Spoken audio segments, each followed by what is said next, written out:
السلام عليكم ورحمة الله وبركاته. الحمد لله رب العالمين والصلاة والسلام على رسوله الكريم وعلى آله وصحبه أجمعين ومن تبعهم بإحسان إلى يوم الدين. أما بعد. أعوذ بالله من الشيطان الرجيم. بسم الله الرحمن الرحيم. خذ من أموالهم صدقة تطهرهم وتزكيهم بها. கண்ணியமிக்க அல்லாஹ்வின் நல்லடியார்களே, அல்லாஹ் தஆலா சத்திய மார்க்கமான இஸ்லாமிய மார்க்கத்தை ஏற்று அந்த மார்க்கத்தில் உள்ள கடமைகள்ல மிக முக்கியமான ஒரு கடமையாகிய ஜக்காத்தை குறித்து சில தகவல்களை அறிந்து கொள்வதற்காக வேண்டி நாம் எல்லாம் இந்த இடத்துல கூடியிருக்கிறோம். இதுல ஜக்காத் தொடர்பான சில முக்கியமான சட்டத்திட்டங்கள் இன்ஷா அல்லாஹ் நாம பார்க்க இருக்கிறோம். முதலாவது, ஜக்காத் என்றால் என்ன? அரபி அகராதியில ஜக்காத் என்று சொன்னால் அஸ்ஸியாதத்து, அதாவது அதிகமாகுவது என்று அர்த்தம். அகராதியில ஜக்காத் என்ற வார்த்தைக்கு அதிகமாகுவது, விளைவது அப்படின்னு அர்த்தம். இஸ்லாமிய வழக்கில் ஜக்காத் என்று சொன்னால் எதுக்கு சொல்லுவாங்கன்னா,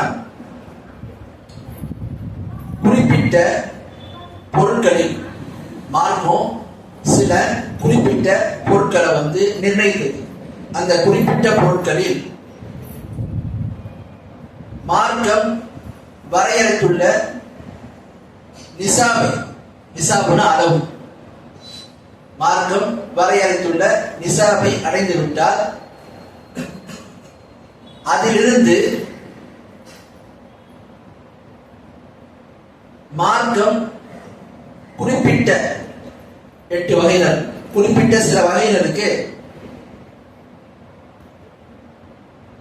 தர வேண்டும் என்று சொல்கின்ற கடமைக்குத்தான் ஜக்காத் என்று சொல்வார். மார்க்கம் வரையறுத்த முறையில் எந்தெந்த பொருட்களை கொடுக்க வேண்டும் என்று சொல்லியிருக்கிறதோ அதுல நிசாப் என்று சொல்லக்கூடிய அளவை அடைந்து விட்டால் அதுல மார்க்கம் குறிப்பிட்டுள்ள வகையினருக்கு மட்டும் தரக்கூடிய செல்வத்தின் கடமையான அம்சத்திற்கே ஜக்காத் என்று சொல்லப்படும்.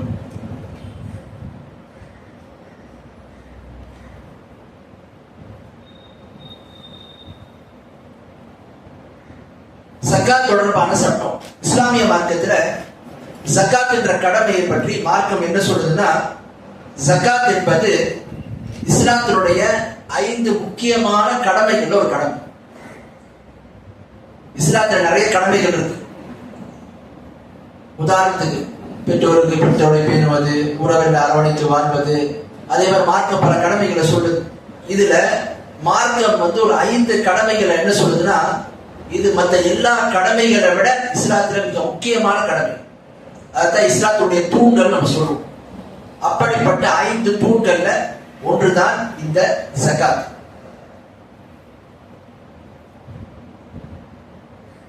அல்லாஹ் குர்ஆன்ல சொல்றான், வஅகீமுஸ் ஸலாத்த வஆத்துஸ் ஸகாத், நீங்கள் தொழுகையை நிலைநாட்டுங்கள், ஜக்காத்தையும் கொடுத்து வாருங்கள். 9வது அத்தியாயத்தின் 103வது வசனத்துல சொல்றான், ஹுத் மின் அம்வாலிஹிம் ஸதகத்தன் துதஹிருஹும் வ துஸக்கீஹிம் பிஹா. நபியே, அல்லாஹ் சொல்றான் கட்டளையா, நீங்கள் அவருடைய செல்வத்தில் கடமையான அந்த ஜக்காத்தை நீங்க என்ன செய்யுங்க, எடுங்க, பெறுங்க.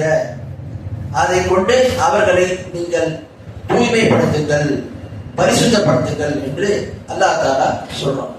அப்ப ஜக்காத் என்பது மார்க்கத்துல 5 முக்கியமான கடமைகள்ல, ருக்குன்கள்ல ஒன்றாக இருக்குது அப்படின்றத நாம பார்க்கலாம். இதைத்தான் அல்லாஹ்வுடைய தூதரும் ஹதீஸ் நமக்கு தெரியப்படுத்தினாங்க. புகாரியில 8வது நம்பர் ஹதீஸ், புனியல் இஸ்லாம் அலா ஹம்ஸின், இஸ்லாமிய மார்க்கம் 5 விஷயங்களுக்கு நிறுவப்பட்டிருக்கு. அதுல முதலாவது ஷஹாதத் லா இலாஹ இல்லல்லாஹ் வ அன்ன முஹம்மதன் ரசூலுல்லாஹ், முதல்ல ஷஹாதாவுடைய அந்த கலிமா. இரண்டாவது வைகாமிஸ் ஸலா, தொழுகையை நிலைநாட்டுவது. மூன்றாவது வைத்தாயி ஸகாத், ஜக்காத்தை கொடுப்பது. நான்காவது வஹஜ்ஜில் பைத், அதாவது ஹஜ் செய்வது. ஐந்தாவது வஸௌமி ரமதான், ரமலானுடைய கடமையான நோன்பை நோன்பது என்று ரசூலுல்லாஹ் சொன்னாங்க. ஜக்காத் என்பது இஸ்லாத்துல 5 முக்கியமான ஒரு கடமைகள்ல, ருக்குன்கள்ல ஒன்றாக இருக்குது. இஸ்லாமிய உம்மத்துல அனைத்து தரப்பு அறிஞர்களாலும் இது இஜ்மாவாக ஏகமனதாக ஏற்றுக்கொள்ளப்பட்ட ஒரு விஷயம் அப்படின்னு நாம பார்க்கலாம். குர்ஆன்ல இருந்தும் சுன்னாவுல இருந்தும் இஜ்மாவுல இருந்தும் ஜகாத் என்பது கட்டாய கடமை என்பது நம்ம அறியணும். சரிப்பா. அடுத்து, யார் ஒருவர் ஜகாத் என்ற கடமையை மறுக்கிறாரோ அவரை பற்றி மார்க்கம் என்ன சொல்லுது அப்படின்றத பத்தி நாம பார்த்தோம். சொன்ன யார் ஒருவர் ஜகாத் என்ற கடமையை அறிந்திருந்து, யார் ஒருவர் ஜகாத் என்ற கடமையை அறிந்திருந்து ஒரு இஸ்லாமிய சூழல வாழ்றாரு, ஜகாத் கடமை அவருக்கு தெரியுது, அது பற்றிய விவரங்கள் அறிந்திருக்கிறாரு, இதெல்லாம் அறிந்திருந்தும் ஒருவர் ஜகாத் என்ற கடமையை கடமை இல்லை என்று மறுத்தால் அவர் இஸ்லாத்தை விட்டு வெளியே போயிடுவார், முர்த்ததாகிடுவார்.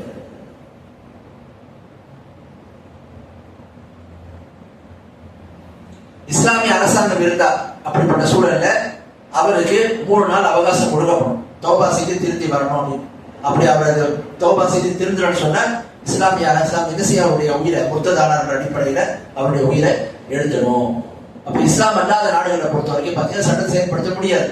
யாரோட ஜகாத் என்ற கடமையை மறுக்கிறாரோ அவர் இஸ்லாத்தின் பார்வையில் அதை அறிந்திருந்து மறுத்தார்னா இஸ்லாத்தை விட்டு வெளியே போயிடுவார். ஒருவர் ஜகாத் என்ற கடமையை மறுக்கிறார், ஆனா அவர் புதியதாக இஸ்லாத்துக்கு வந்தவராக இருக்காரு, இஸ்லாமிய மார்க்கத்தை பற்றிய தகவல்களை அறியாம இருக்கிறாரு, சட்டங்களை விளங்காம இருக்கிறாரு, மார்க்கத்தை பற்றிய புரிதல் இல்லாம இருக்கு, அது கிடைக்கிறதுக்கான வாய்ப்புகளும் அவருக்கு சரியா இல்லை. இப்படிப்பட்ட நிலைகள்ல ஒருத்தவர் ஜகாத் என்ற கடமையை மறுத்தாருன்னு சொன்னா அவரை காஃபிர் என்று நாம சொல்ல முடியாது. உதாரணத்துக்கு இஸ்லாமிய நாடுகளை விட்டு அல்லது முஸ்லிம்கள் வாழக்கூடிய பகுதியை விட்டு தூரமா இருப்பாங்க, அவருக்கு இது பற்றி விவரங்கள் தெரியாம இருக்கும், அப்படிப்பட்டவங்களை நாம சொல்ல முடியாது, அவங்களை காஃபிர் நாம சொல்லக்கூடாது. அடுத்து பாருங்க, யார் ஒருவர் ஜகாத் என்ற கடமையை ஏத்துக்கிட்டு, ஜகாத் என்ற கடமையை ஏத்துக்கிட்டு அதை தராம இருக்கிறாரோ, கஞ்சத்தனத்தினால ஒருவர் ஜகாத் என்ற கடமையை ஏத்துக்கிறார் ஆனா தராம இருக்கார், அவரை பத்தி மார்க்கம் என்ன சொல்லுது நீங்க பாத்தீங்கன்னா இது சம்பந்தமான ஆதாரங்கள் வைத்து நமக்கு என்ன வருதுன்னா, யார் ஒருவர் ஜகாத் என்ற கடமையை அறிந்திருந்து அந்த கடமையை மனதார ஏற்றுக்கொண்டு கஞ்சத்தனத்தினால தராம இருக்கிறான்னு சொன்னா அவர் இஸ்லாமிய மார்க்கத்தை விட்டு வெளியே போக மாட்டார். ஆனால் என்ன, பெரிய பாவத்துல ஒரு பாவத்தை செய்தவராக அவர் ஆவார். ஏன், ஹதீஸ்களை பார்க்கணும். யார் ஒருவர் ஜகாத் என்ற கடமை நிறைவேற்றாமல் இருந்தாரோ மறுமை நாள்ல நியாய தீர்ப்பு நாளுக்கு முன்னாடி 1 நாள் அவருக்கு வேதனை கொடுக்கப்படும். சஹீஹ் முஸ்லிம் வரக்கூடிய ஹதீஸ், 1 நாள் வேதனை அளிக்கப்படும். அந்த 1 நாளுடைய அளவு 50,000 ஆண்டுகளுக்கு சமமாக இருக்கும். அந்த வேதனை அனுபவிச்சதுக்கு அப்புறம் ஹதீஸ்கள்ல வருது, சும்மா யரா சபீலஹு இம்மா இலல் ஜன்னதி இம்மா இலன் நார். பிறகு அவருக்கு என்ன செய்யப்படும், காட்டப்படும். சொர்க்கவாசியா இருந்தா தண்டனை அனுபவிச்சு சொர்க்கத்துக்கு போயிடுவார், நரகவாசி வேற ஏதாவது பாவங்களை செய்தவரா இருந்தாருன்னா மீண்டும் தண்டனை அனுபவிக்க நரகத்துக்கு போவார் என்று ஹதீஸ்கள்ல வருது. அப்ப நமக்கு என்ன வருதுன்னு சொன்னா, ஜகாத் என்ற கடமை ஏற்றுக்கிட்டு ஒருத்தர் அதை நிறைவேற்றாம இருந்தாருன்னு சொன்னா அவர் இஸ்லாமிய மார்க்கத்தை வெளியே போக மாட்டார், அவரு இஸ்லாத்துல தான் இருப்பார். ஏன், ரசூலுல்லாஹ் அந்த ஹதீஸ்ல சொல்றாங்க, நரகத்துல அவருக்கு வேதனை அளிக்கப்படும், அளிக்கப்பட்டு அவர் என்ன செய்யப்படுவாரு, சொர்க்கம், அவருடைய சொர்க்கவாசியா இருந்தா தன்னுடைய பாதியை சொர்க்கத்தை நோக்கி போவார்னு வருது. வேறு பாவங்கள் செய்திருந்தாருன்னா நரகத்தை நோக்கி போவாரு என்று வருது. அப்ப என்ன வருது, ஜகாத் என்ற கடமையை ஒருத்தர் கஞ்சத்தனத்தினால தராம இருந்து அவர் இஸ்லாத்தை விட்டு வெளியே போயிடுவாருன்னா இங்க என்ன செய்யப்படாது, இந்த மாதிரி சொல்லப்பட்டிருக்காரு. அப்ப ரசூலுல்லாஹ் சொல்றாங்க, தண்டனை அனுபவிச்சதுக்கு அப்புறம் சொர்க்கவாசி எந்த சொர்க்கத்தை நோக்கி போவாரு.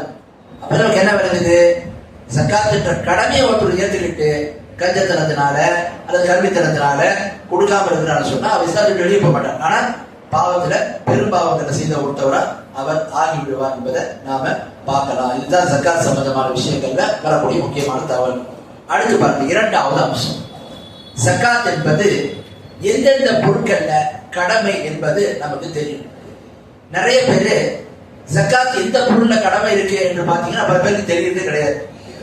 வீட்டுக்கு ஜகாத்தா, காருக்கு, வீட்டுல கார் வச்சிருக்கோம் அதுக்கு ஜகாத்து கொடுக்கணுமா, நம்ம நிறைய எங்களுக்கு ரெண்டல் இருக்கு, பில்டிங் இருக்கு, வாடகைக்கு விட்டுருக்கோம், அதுல ஜகாத்தா நம்ம அங்க கேட்பாங்க. இப்ப ஜகாத்தை பொறுத்த வரைக்கும் நீங்க இலகுவா விளங்கிக் கொள்ள ஒரு விஷயம் என்னன்னு சொன்னா, ஜகாத் என்பது 5 வகையான பொருட்கள்ல மட்டும்தான் கடமை, மற்ற விஷயங்கள்ல கடமை கிடையாது. ஜகாத் என்பது 5 விதமான பொருட்கள்ல மட்டும்தான் கடமை. அதுல முதல் வகை பாருங்க, ஜகாத்து எதுல கடமை என்று பாத்தீங்கன்னா முதல் வகை தங்கம், வெள்ளி, கரன்சி, நம்ம பயன்படுத்தக்கூடிய ரூபாய்.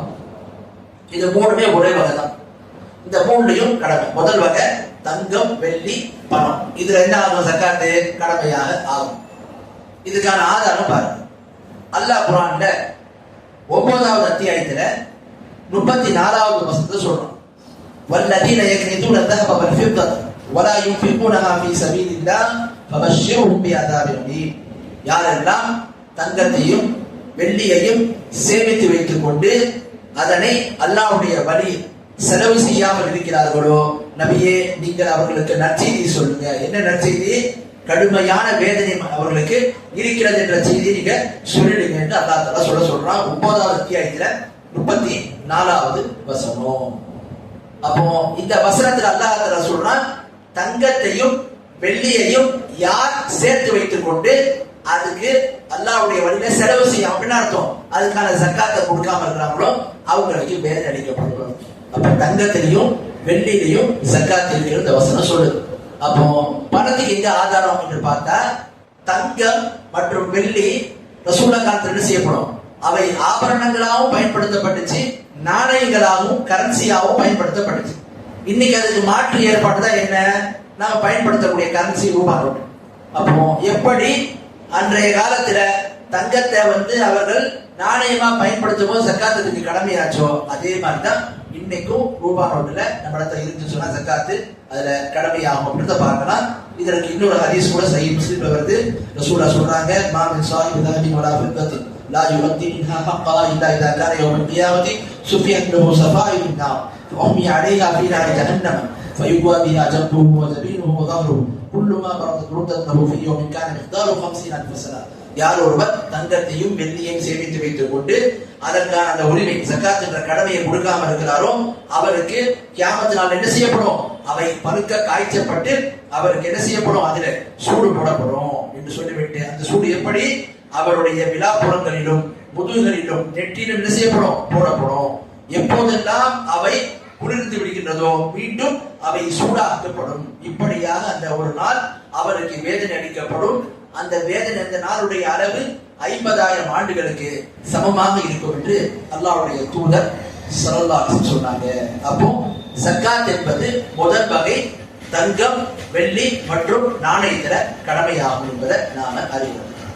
அடுத்து பாருங்க, ஜக்காத் கடமையாகுவதற்கான இரண்டாவது ஒரு பொருள் என்னன்னு பார்த்தீங்கன்னு சொன்னா பஹீமத்துல் அன்ஆம். பஹீமத்துல் அன்ஆம்னா கால்நடை. என்ன கால்நடைகள்? ஆடு, மாடு, ஒட்டகம். இந்த 3 விதமான என்ன தெரியும் ஜக்காத்து கடமையா. மாட்டுல எருமை நம்ம வந்துடும். ஆக ஆடு, மாடு, ஒட்டகம் இந்த 3 இனத்துல மட்டும்தான் ஜக்காத் என்பது கடமையாகும்.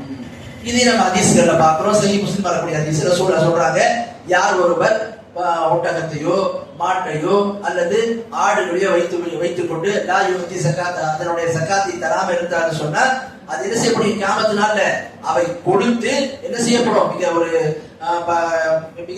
விகாரமான ஒரு தோட்டத்தை என்ன செய்யப்படும்? அது வரும். வந்து அது தன்னுடைய கால் குழம்புகளை கொண்டும் தன்னுடைய அந்த கொம்புகளை கொண்டும் அந்த ஜக்காத்தை தராத மனிதனை என்ன செய்யும்? அவனை முட்டும். அவனுடைய கால்களால் அவனை மிதித்து விட்டு ஒரு கூட்டம் செல்லும். சென்றதுக்கு அப்புறம் என்ன? மீண்டும் ஒரு கூட்டம் வந்து அவனை இப்படியாக வேதனை கொடுத்து கொண்டே இருப்பான். எப்போ வரைக்கும்? தீர்ப்பு நாள் வருகின்ற வரைக்கும் என்று அல்லாஹ்வுடைய தூதர் சாசனம் சொன்னாங்க. இந்த ஹதீஸ் சஹீஹ் முஸ்லிம்ல வருது. இந்த ஹதீஸ் நமக்கு என்ன வருது? ஆடு, மாடு, ஒட்டகம் இதுல ஜக்காத் இருக்குது. கோழிக்கு ஜக்காத் இருக்குதா? அல்லது மத்த ஏதாவது உயிரினத்தை வளர்க்கலாம் அதுக்கு ஜக்காத் இருக்கா? அதுல ஜக்காத் கிடையாது. கால்நடைகள்ல ஆடு, மாடு, ஒட்டகம் இந்த 3 இனத்துக்கு மட்டும்தான் ஜக்காத், மற்றதுக்கு கிடையாது. அடுத்து பாருங்க, மூன்றாவது உருது திஜாரா. ஜக்காத் எதுக்கு கடமையாகும், எதுலாம் இருக்குன்னு சொன்னா மூணாவது வகை எதுன்னு சொன்னா, எந்த ஒரு வியாபாரத்துக்காக வேண்டி நம்ம இன்வெஸ்ட்மெண்ட் பண்ணி வச்சிருக்கிறோமோ, முதலீடு போட்டு வச்சிருக்கோம். உதாரணத்துக்கு ஒருத்தர் துணி கடை வச்சிருப்பாரு, ஒருத்தர் நகை கடை வச்சிருப்பாரு, ஏதோ ஒரு கடை வச்சிருப்பாரு. அதுக்கு என்ன பண்ணிருப்பாரு? 10 லட்சம் 15 லட்சம் 20 லட்சம் கோடி ரூபாய் போட்டு என்ன பண்ணிருப்பாரு? முதலீடு பண்ணி அதை வியாபாரம் செய்வார். இப்படிப்பட்ட வியாபார முதலீடுகளுக்கு ஜக்காத்து இருக்கு. அல்லாஹ் குர்ஆன்ல சொல்றான், யா அய்யுஹல்லதீன ஆமனு அன்ஃபிகு மின் தய்யிபாத்தி மா கஸப்தும். ஈமான் கொண்டவங்களே, நீங்கள் சம்பாதிப்பவற்றில் தூய்மையானவற்றை நீங்க என்ன செய்யுங்க? செலவு செய்யுங்க. அப்படின்னா அர்த்தம் அல்லாஹ்வுடைய வழியில ஜக்காத்தை கொடுங்கன்னு அல்லாஹ் தஆலா சொல்றான். அப்போ ஜக்காத் என்பது வியாபாரத்துக்கு நாம் போட்டிருக்கக்கூடிய முதலீட்டுல ஜக்காத்து இருக்குது அப்படின்றத நாம பார்க்கிறோம். அப்ப ஜக்காத்து மூன்றாவது இதில் கடமையாகும் சொன்னா வியாபார முதலீட்டுல ஜக்காத்து கடமையாகும் அப்படின்றத நாம பார்க்கலாம். அடுத்து பாருங்க, நான்காவது ஜக்காத்து எதுல கடமையாகும் சொன்னா வேளாண்மையில ஜக்காத்து கடமையாகும். வேளாண்மைக்காக வைத்திருக்கக்கூடிய நிலங்கள்லாம் இருக்கும், தோப்புகள்லாம் இருக்கும். அதுல நாம செய்யக்கூடிய விவசாய நிலங்கள்ல அது என்ன வாங்கும், அதுல ஜக்காத்து நாம அந்த விவசாயத்துக்கு வரக்கூடிய அறுவடைக்கு நாம ஜக்காத்து கொடுக்கணும் அப்படின்னு பார்க்கணும். இதுக்கான ஆதாரம் பாருங்க, அல்லாஹ் குர்ஆன்ல சொல்றான் 6வது அத்தியாயத்துல 141வது வசனம், வஆதி ஹக்கஹு யௌம ஹஸாதி. நீங்கள் விவசாயத்துல அந்த அறுவடை செய்வீங்கல, அதை பறிப்பீங்கிற அந்த கனிவகைகளை மற்ற நீங்க பறிப்பீங்கிற விதைகளை, அப்போ நீங்க என்ன செய்யுங்க, அதற்கு ஜக்காத்தை கொடுத்து விடுங்க, அதற்கான உரிமையை கொடுத்து விடுங்கள் என்று அல்லாஹ் தஆலா குர்ஆன்ல தெரியப்படுத்துறான். அதே மாதிரி ரசூலுல்லாஹ் சொல்றாங்க, புகாரில் வரக்கூடிய ஹதீஸ், ஃபீமா சகத்தி ஸமாஉ வல் உயூன் அல் உஷ்ர் வ ஃபீமா சுதிய பின் நஸ்ரி வ நிஸ்புல் உஷ்ர். ரசூலுல்லாஹ் சொல்றாங்க, எவையெல்லாம் வானத்திலிருந்து வானம் பார்த்த பூமியா இருந்து அது பொழியுமோ, சில இடங்களை பார்க்கலாம் பம்பு செட்டு மோட்டர் இதெல்லாம் இருக்காது, அவங்க என்ன பண்ணுவாங்க, பயிரை விதைப்பார்கள், மழை பொழிந்தால் என்ன செய்யும், அவங்களுக்கு விவசாயம் வரும். இது மாதிரி வானம் பார்த்த பூமி சில பூமி இருக்கும். அதை பொறுத்தவரை ரசூல் என்ன சொன்னாங்க, 10க்கு ஒரு மடங்கு கொடுத்துடணும். உதாரணத்துக்கு 10 மூட்டை வருதா, ஒரு மூட்டை கொடுக்கணும். அதே மாதிரி எந்த ஒரு விவசாய நிலத்துல ஒரு உழைப்பு செய்து அவர் பம்ப் செட்டை வச்சு அதுக்கு கரண்ட் செலவு பண்ணி அல்லது மாடுகளை வைத்து அதுல தண்ணீரை எடுத்து அவர் செலவு பண்ணி அதுக்காக முயற்சி பண்ணி தண்ணியை பாய்ச்சலான்னு சொன்னா, தண்ணியை இது பண்ற கொண்டு வரான்னு சொன்னா, அதற்கு என்ன நிஸ்புல் உஷ்ர், அதாவது 10ல அரை பங்குனா என்ன, 10 மூட்டை வருதுன்னா அரை மூட்டை என்ன செய்யணும், ஜக்காத்து கொடுக்கணும் என்று மார்க்கம் சொல்லுது. அப்போ ஜக்காத்தை பொறுத்த வரைக்கும் 4வது வகை எதுன்னு சொன்னா வேளாண்மை செய்யக்கூடிய விஷயம். அதுலயும் மார்க்க ஒரு நிபந்தனை நமக்கு இருக்கு, 2 நிபந்தனையை சொல்லுது. வேளாண்மை பொருட்கள் எல்லாத்தையும் ஜக்காத்தா, ஒருத்தர் கத்திரிக்காய் விதைக்கிறாரு, ஒருத்தர் தக்காளி விதைக்கிறாரு, அதுக்கெல்லாம் ஜக்காத்தானா ஜக்காத்து இல்லை. எதுக்கு ஜக்காத்துன்னு சொன்னா, எந்த ஒரு பொருள் அழுகாமல் பாதுகாக்கப்படுமோ, சுயமாவே பாதுகாக்கப்படுமோ. உதாரணத்துக்கு பேரிச்சம்பழம் இருக்கு, அது பாதுகாக்க வேண்டிய அவசியம் தானாவே இருக்கும். அரிசி இருக்கு, கோதுமை இருக்கு, இதெல்லாம் கெட்டு போகக்கூடிய பொருள் கிடையாது. அப்ப எந்த பொருள் கெட்டு போகாம இருக்கக்கூடிய இருக்குதோ அந்த மாதிரி விதைகளுக்கு மட்டும்தான் ஜக்காத். அது இது காய்கறிகளுக்கு, வெங்காயத்துக்கு, தக்காளிக்கு, உருளைக்கிழங்கு, இதுக்கெல்லாம் கத்திரிக்காய், இதுக்கெல்லாம் ஜக்காத் இருக்கிறது அழுகக்கூடிய பொருட்கள், இதுக்கு ஜக்காத் என்பது இல்ல அப்படின்னு தான் பார்க்கலாம். அப்ப ஜக்காத்துக்கான முதல் விஷயம், வேளாண்மை பொருட்கள் எப்படி ஜக்காத்து, எந்த பொருள் அழுகாம இருக்குமோ அதுல ஜக்காத் ஒண்ணு. 2வது அதை அளவீடும் செய்யும். சில பழங்கள் ரொம்ப நாளைக்கு கூட அழுகாம இருக்கும், அதை அளவீடு செய்ய முடியுமான்னு, அளவீடுனா என்ன, ஏதாவது ஒரு பாத்திரத்தை அளவிடுறது, மரக்கால அல்லது கிலோ கணக்கில் அளவிடுவாங்க, அந்த மாதிரி அளவிடணும். அந்த மாதிரி அளவிடக்கூடியதான் இருக்கணும், இது ஒன்று பார்த்தது. அப்போ அது அழுகாமையும் இருக்கணும், அளவீடு செய்யக்கூடியதாகவும் இருக்கணும். அப்படிப்பட்டதான் என்னவாகும், ஜக்காத் என்பது கடமையாகும். ஒவ்வொன்றா பத்தி நம்ம பார்ப்போம். அடுத்து 5வது ஜக்காத் எதுல கடமையாகும் சொன்னா அல் மஆதின் வ ரிகாஸ். அதாவது அல் மஆதின் சொன்ன கனிம வளங்கள், மைன்ஸ். அந்த கனிம வளங்கள் எல்லாம் சில பேர் என்ன செய்வாங்க, ஒரு பூமியில தோண்டும் போது சில கனிம வளங்கள் கிடைக்கும். அந்த கனிம வளங்களுக்கு என்ன, அதுல ஜக்காத் இருக்கு. அந்த கனிம வளங்களுக்கு ஜக்காத் என்பது இருக்குது அப்படின்றத நாம பார்க்கிறோம். இதுக்கு என்ன ஆதாரம் பாத்தீங்கன்னா, அல்லாஹ் குர்ஆன்ல சொல்றான், அன்ஃபிகு மின் தய்யிபாத்தி மா கஸப்தும் வ மிம்மா அக்ரஜ்னா லக்கும் மினல் அர்த்.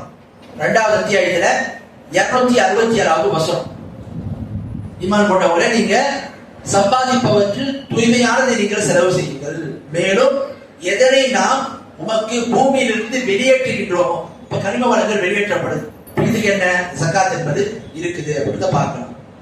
அதே மாதிரி இதுல இன்னொன்னு செய்யலாம், 5வது வகை என்ன, புதையல். ஒருவர் வீட்டை தோண்டி பார்க்கிறாரு, அவருக்கு புதையல் கிடைக்குது. அந்த மாதிரி புதையல், அதுலயும் பாருங்க, காபிர்களுடைய புதையலா இருக்குன்னு சொன்னா, காபிர்கள் பயன்படுத்தக்கூடிய இது மாதிரி இருக்கு அந்த புதையல் சொன்னா, அது என்ன, அதை எடுத்து அவர் என்ன செய்வாரு, அதுல ரசூலுல்லாஹ் சொல்றாங்க, இந்த மாதிரி புதையல் எடுக்கப்பட்ட பொருள்ல 5ல 1 பங்கு, அதாவது 20% என்ன செய்யணும், ஜக்காத்து கொடுக்கணும். அது எவ்வளவு நாள் வரட்டும், குறைவான பொருளா இருக்கட்டும், கூடுதலான பொருளா இருக்கட்டும், அதுல 5ல 1 பங்கு என்ன செய்யணும், ஜக்காத்து கொடுத்து ரசூலுல்லாஹ் சொன்னாங்க. இதே முஸ்லிம்கள் ஒரு பொருளை நம்ம எடுக்கிறோம், ஒரு முஸ்லிம்களுக்கான பொருள் பயன்படுத்தக்கூடியது மாதிரி அது இருக்குது என்று சொன்னால், முஸ்லிம்களுடைய அடையாளங்கள் ஏதாவது அந்த பொருள் இருக்குன்னு சொன்னால், அது ரிகாஸ்ல வராது, புதையல்ல வராது. அது என்ன, கண்டெடுக்கப்பட்ட பொருள்ல வரும். அப்போ இந்த 5 வகையான பொருட்கள்ல மட்டும்தான் ஜகாத் என்பது இருக்கிறது என்பதை நாம அறியலாம். என்னென்ன பொருள்? ஒன்று அந்நகுதான், என்னென்ன? தங்கம், வெள்ளி, கரன்சி, இதுல ஜகாத்து, நாணயத்துல ஜகாத்து இருக்குது, பணத்துல இருக்கு. இரண்டாவது வகை ஜகாத் எதுக்கு இருக்குன்னு சொன்னா பஹீமத்துல் அன்ஆம், எந்த ஒரு உயிரினம், அதாவது கால்நடைகள், ஆடு, மாடு, கோழி, இதுக்கு என்ன ஜகாத் என்பது இருக்குது அப்படின்றத நாம பார்ப்போம். ஆடு, மாடு, ஒட்டகம், கோழி கிடையாது, ஆடு, மாடு, ஒட்டகம், இந்த 3 வகையான மட்டும்தான் ஜகாத். அடுத்து மூணாவது ஜகாத் எதுக்கு நம்ம இருக்குது அப்படின்றத பத்தி பார்க்கும்போது உருது திஜாரா, எந்த வியாபாரத்துக்காக நம்ம முதலீடு செய்து வச்சிருக்கோமோ அதுல ஜகாத் இருக்குது அப்படின்றத பத்தி பார்ப்போம். அடுத்து நான்காவது வேளாண்மை பொருட்கள், அதுலயும் எதுல வேளாண்மை பொருட்கள்ல எந்த பொருட்களை அளவீடு செய்ய முடியுமோ, கணக்கீடு செய்ய முடியுமோ, மேலும் அவை அழுகாத, பாதுகாப்பு, சுயமாகவே அழுகாம அது என்னவா இருக்கணும், நீடித்து இருக்கக்கூடியதா இருக்கணும். அரிசி, கோதுமை, பேரிச்சம்பழம், உலர்ந்த திராட்சை, இந்த மாதிரி வகை இதுலதான் ஜகாத்து இருக்கு. ஐந்தாவது புதையல் மற்றும் கனிம வளங்கள், இதுலயும் ஜகாத் இருக்குது அப்படின்னு நாம பார்த்தோம். ஆகவே இந்த 5 வகையான அம்சங்கள்ல மட்டும்தான் ஜகாத் இருக்கு. இந்த 5 அம்சங்களை தாண்டி மற்ற பொருட்கள ஜகாத் என்பது இல்லை அப்படின்றத நாம அறிந்து கொள்ள வேண்டும். அடுத்ததாக ஜகாத் கொடுப்பதற்கான நிபந்தனைகள் என்ன, யார் மீது ஜகாத் கடமையாகும் அப்படின்றத நாம தெரிந்து கொள்வோம்.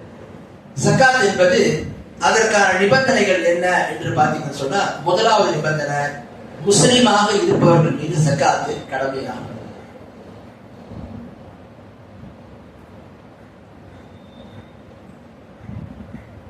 ஹாதிஹி ஃபரீதத்து ஃபரதஹா ரசூலுல்லாஹி ஸல்லல்லாஹு அலைஹி வஸல்லம் அலல் முஸ்லிமீன், ஹதீஸ்ல பார்க்கிறோம். புகாரியில 1454 நம்பர் ஹதீஸ். இது கடமையான தர்மமாகும். இந்த தர்மத்தை அல்லாஹ்வுடைய தூதர் ஸல்லல்லாஹு அலைஹி அவர்கள் முஸ்லிம்கள் மீது கடமையாக்கினார்கள் வருது. அப்ப ஜகாத் என்பது யாருக்கு கடமை? முஸ்லிம்கள் மீது கடமையாகும். ஒரு முஸ்லிமா இருக்கிறார்னா அவர் மீது மற்றவங்க கடமை இருக்கு. முதல் கடமை என்ன? அவர் முஸ்லிமாக இருக்கணும். ஏன்? காபிர்களை பொறுத்த வரைக்கும் இஸ்லாமிய சட்டங்கள் அவங்க சொல்லப்பட்டாலும், நாளைக்கு அதுக்காக அவங்க தண்டிக்கப்பட்டாலும், அவர் இந்த உலகத்தில் அதை செய்யும் போது அவன் செய்யக்கூடிய அவர் என்ன செய்ய மாட்டான், ஏற்றுக்கொள்ள மாட்டான். ஆகவே ஜகாத் கொடுப்பதற்கான முதல் நிபந்தனை அவர் முஸ்லிமாக இருக்கும். இரண்டாவது நிபந்தனை அவர் சுதந்திரம் பெற்றவராக இருக்கும். சுதந்திரம் பெற்றவர்னா என்ன? நம்ம 1940 சுதந்திரம் வாங்கணும் அது கிடையாது. சுதந்திரம் பெற்றவர் சொன்னா அடிமையாக இருக்கக்கூடாது. ஏன்னா அடிமையாக இருப்பவர் என்னதான் அவர் சம்பாதித்தாலும், என்னதான் அவர்கிட்ட காசு பணம் இருந்தாலும் அது அவருடைய இது கிடையாது. எஜமானுக்கு தான் பங்கு இருக்கு, எஜமானுக்கு தான் அதுல அதிகாரம் இருக்கு. அதனால இரண்டாவது நிபந்தனை சுதந்திரம் பெற்றவராக இருக்க வேண்டும். அடுத்து மூணாவது நிபந்தனை நிசாபுடைய அந்த அதிகாரத்தை அவர் பெற்றிருக்கும். நிசாபுக்கான அந்த மாலிக்காக இருக்கும். நிசாபுடைய அதிகாரம் அவருக்கு இருக்கணும். அவருடைய முழுமையான கண்ட்ரோல் இருக்கும். நிசாபை அடைந்து அவருடைய கண்ட்ரோல்ல இருக்கணும்.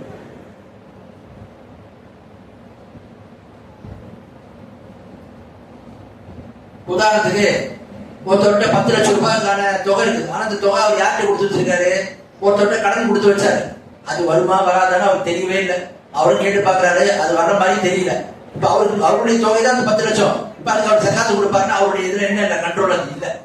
அப்போ ஜகாத்தை பொறுத்த வரைக்கும் அது அவருடைய முழுமையான அதிகாரத்துக்கு கீழே இருக்கும். அந்த நிசாபை அடைந்து அதிகாரத்தை அவங்க பெற்றிருக்கும், அவருடைய கண்ட்ரோல்ல இருக்கணும். அடுத்து நான்காவது நிபந்தனை, அதன் மீது 1 வருடம் பூர்த்தியாக வேண்டும். லா ஜகாத்த ஃபீ மால் ஹத்தா யஹூல் அலைஹில் ஹவுல். அபூதாவுடைய ஹதீஸ், இப்னு மாஜாஹ் ஹதீஸ் வருது. யாரோட ஜகாத் சொல்றாங்க, ஒரு பொருள் மீது 1 வருடம் பூர்த்தியாகாத வரை ஜகாத் என்பது இல்லை. அப்ப ஜகாத் என்பது என்ன செய்யணும்? 1 வருடம் பூர்த்தியாக வேண்டும். அப்போ ஜகாத்திற்கான 4 நிபந்தனைகள் தான் மார்க்கம் சொல்லு. முஸ்லிமா இருக்கணும், சுதந்திரம் பெற்றவராக இருக்கணும், அந்த நிசாபை அடைந்து அந்த அதிகாரத்தை கண்ட்ரோல் அவர் பெற்றவராக அவருடைய கையில் அது இருக்கணும். 4வது அதன் மீது 1 வருடம் பூர்த்தியாக வேண்டும். இஸ்லாமிய ஆண்டுகள்ல 1 வருடம் பூர்த்தியாக வேண்டும். எந்த விஷயங்கள் பூர்த்தியாக வேண்டும்? இந்த 1 வருடம் பூர்த்தியாக வேண்டும் என்பது 3 விஷயங்களுக்கு மட்டும்தான். என்னென்ன விஷயம்? 1 தங்கம், வெள்ளி, நாணயம், இதுல மட்டும்தான் 1 வருடம் பூர்த்தியாக இருந்தால் பார்ப்போம். 1. 2வது கால்நடை, ஆடு, மாடு, ஒட்டகம், இந்த கால்நடைகள்ல மட்டும்தான் ஒரு வருடம் இஸ்லாமிய ஆண்டுகள்ல அந்த 12 மாதங்கள் சந்திர ஆண்டுகள் பூர்த்தி ஆகும். அது என்ன, ஆடு மாடு ஒட்டகத்துக்கு மட்டும்தான், இந்த 3ல மட்டும்தான். அடுத்து 3வது உருது திஜாரா, வியாபாரத்துக்காக வைத்திருக்கக்கூடிய இன்வெஸ்ட்மெண்ட் முதலீடு. இந்த 3ல மட்டும்தான் ஒரு வருடம் பூர்த்தி என்பது பார்க்கப்படும். இது அல்லாத மற்ற விஷயங்கள்ல ஒரு வருடம் பூர்த்தி என்பது கிடையாது. இதுல விவசாய நிலங்களை பொறுத்த வரைக்கும் ஒரு வருடம் பூர்த்தி ஆகுன்றது கிடையாது. எப்போ நம்ம அதுக்கு கையில பருத்துடுமோ, பழங்கள் படுத்துடுமோ, நம்மளுடைய கைகள் அது அறுவடைக்கு வந்துடுவோமோ, அறுவடைக்கு தயாராயிடுமோ, அப்பவே அதுக்கு சக்காத்து கடமையாயிடும். அறுத்த உடனே கொடுத்துட வேண்டியதுதான், பறிச்ச உடனே கொடுத்துட வேண்டியதுதான். விவசாய நிலங்களை பொறுத்த வரைக்கும் அதற்கு ஒரு வருடம் என்பது இல்லை. அதே மாதிரி ஜக்காத்து இந்த ஒரு வருடம் பார்ப்பது என்பது இதுலயும் இல்லை. ஒருவருக்கு புதையல் கிடைக்குது, அவர் ஒரு வருஷம் கழிச்சு தான் ஜக்காத்து கொடுப்பாரு கிடையாது, எடுத்த உடனே கொடுத்துருவார். கனிம வளங்கிற ஒருத்தர் கிடைக்குது, அவர் ஒரு வருஷம் வரை காத்திருப்பாரு கிடையாது, அது கிடைச்ச உடனே அவருக்கான ஜக்காத்தை கொடுத்துருவார். அப்ப அந்த ஒரு வருடம் என்பது இந்த 3 பொருட்கள்ல மட்டும்தான். என்னென்ன? 1 தங்கம், வெள்ளி, நாணயம். 2வது கால்நடைகள், ஆடு மாடு ஒட்டகம். 3வது வியாபார முதலீடுகள். இந்த 3 வகையில மட்டும்தான் ஜக்காத்து ஒரு வருடம் என்ற இந்த நிலையை நம்ம பார்ப்போம், சத்த பார்ப்போம், நிபந்தனையை பார்ப்போம். இது அல்லாத விவசாயத்துக்கு, அறுவடைக்கு, அதே மாதிரி புதையலுக்கு, கனிம வளங்களுக்கு பார்க்கணும் சொல்லல. அப்படின்றத நாம விளைக்கிறோம். இது எப்ப நம்ம கிடைக்குதோ அப்ப அதை நம்ம கொடுத்துருவோம். அந்த 3 விஷயங்கள்ல மட்டும்தான் ஒரு வருடம் பூர்த்தி என்பது பார்க்கப்படும் அப்படின்னு நாம அறியும். அடுத்து வாங்க, இப்ப ஒவ்வொன்றுக்கும் ஜக்காத்தை குறித்து நாம தெரிந்து கொள்ளும். தங்கத்துக்கு, வெள்ளிக்கு மற்றும் நாணயத்துக்கு இந்த முதல் வகையில ஜக்காத் என்பது எவ்வளவு வந்தா நம்ம கொடுக்கணும், எவ்வளவு கொடுக்கணும்ன்ற தொகையை நாம தெரிந்து கொள்வோம். முதலாவது அம்சம் நம்ம முன்னாடியே பார்த்தோம், தங்கத்திலையும் வெள்ளியிலையும் ஜக்காத் இருக்கு. அந்த தங்கத்தை அடிப்படையாக கொண்டுதான் இன்று ரூபாயும் கணக்கிடப்படுது, டாலரும் கணக்கிடப்படுது. எனவே நாணயங்களுக்கும் அந்த ஜக்காத் இருக்குது அப்படின்றத முன்னாடியே நம்ம பார்த்துட்டோம். சரி, இப்ப எவ்வளவு இருந்தா ஜக்காத்து கொடுக்கணும் அப்படின்றத பத்தி பார்க்கும்போது ஹதீஸுகள்ல பார்க்கணும். என்னன்னா, அபூதாவுல வரக்கூடிய ஹதீஸ், فإذا كان لك 20 دينار وحال عليه الحول ففيها نصف مسقال.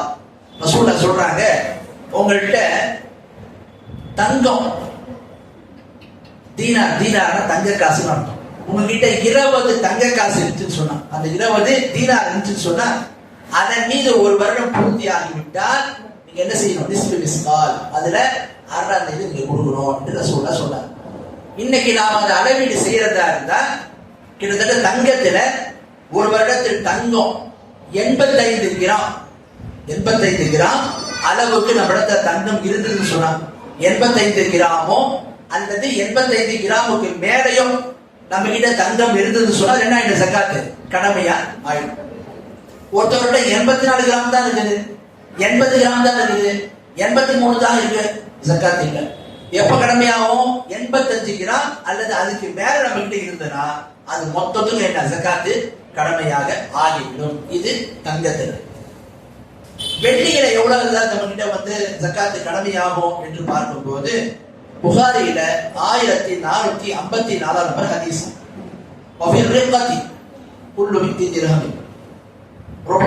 ரசூலுல்லாஹ் சொல்றாங்க, வெள்ளியில 200 திரகம், திரகம்னா வெள்ளி நாணயம், தீனார்னா தங்க நாணயம், திரகம்னா வெள்ளி நாணயம்.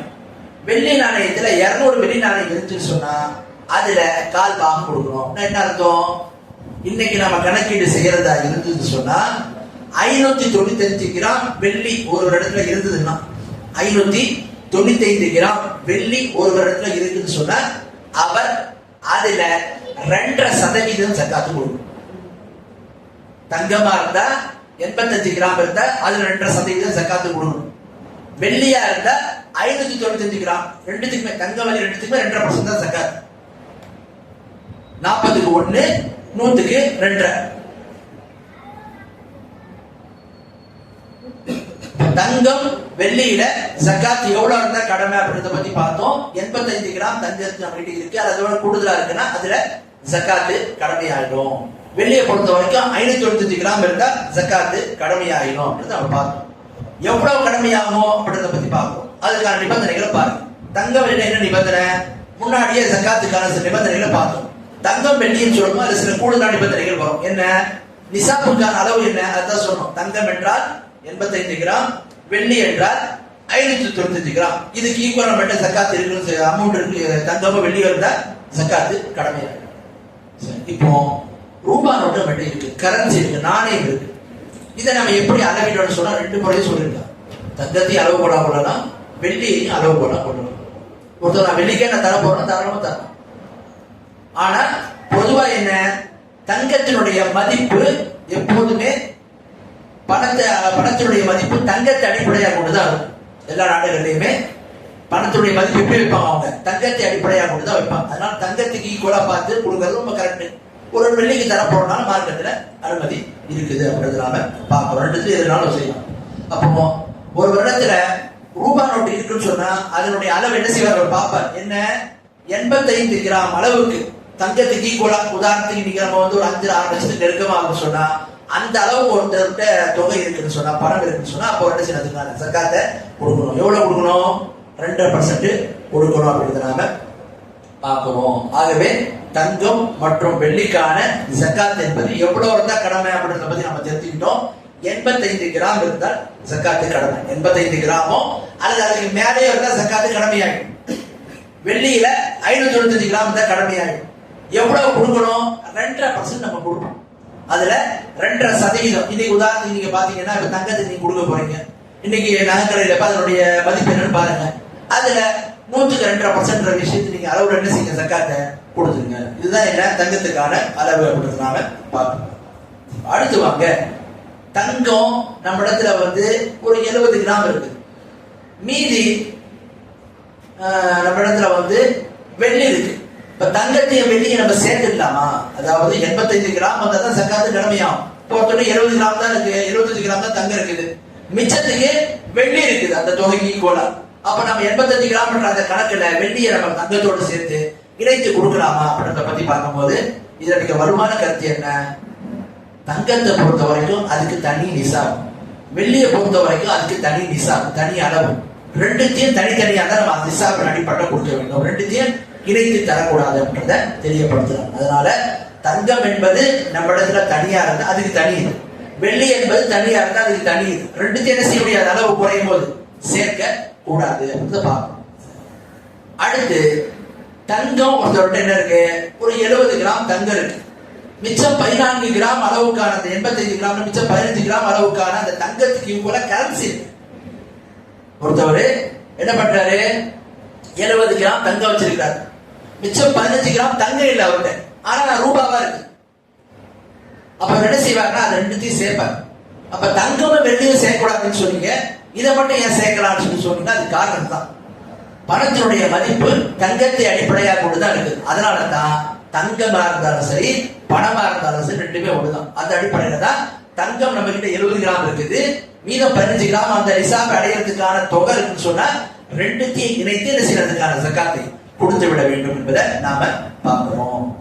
சரி, அடுத்து வாங்க. இப்ப தங்கத்தை பத்தி பேசும்போது பெண்கள் அணியக்கூடிய நகை இருக்கு பாத்தீங்களா, ஆபரணங்கள், அவங்க அணியக்கூடிய நகை, அதற்கு ஜக்காத்து இருக்குதா அப்படின்றத பத்தி பாத்தீங்கன்னா இது சம்பந்தமா மார்க்க நமக்கு தகவலை தெரியப்படும்.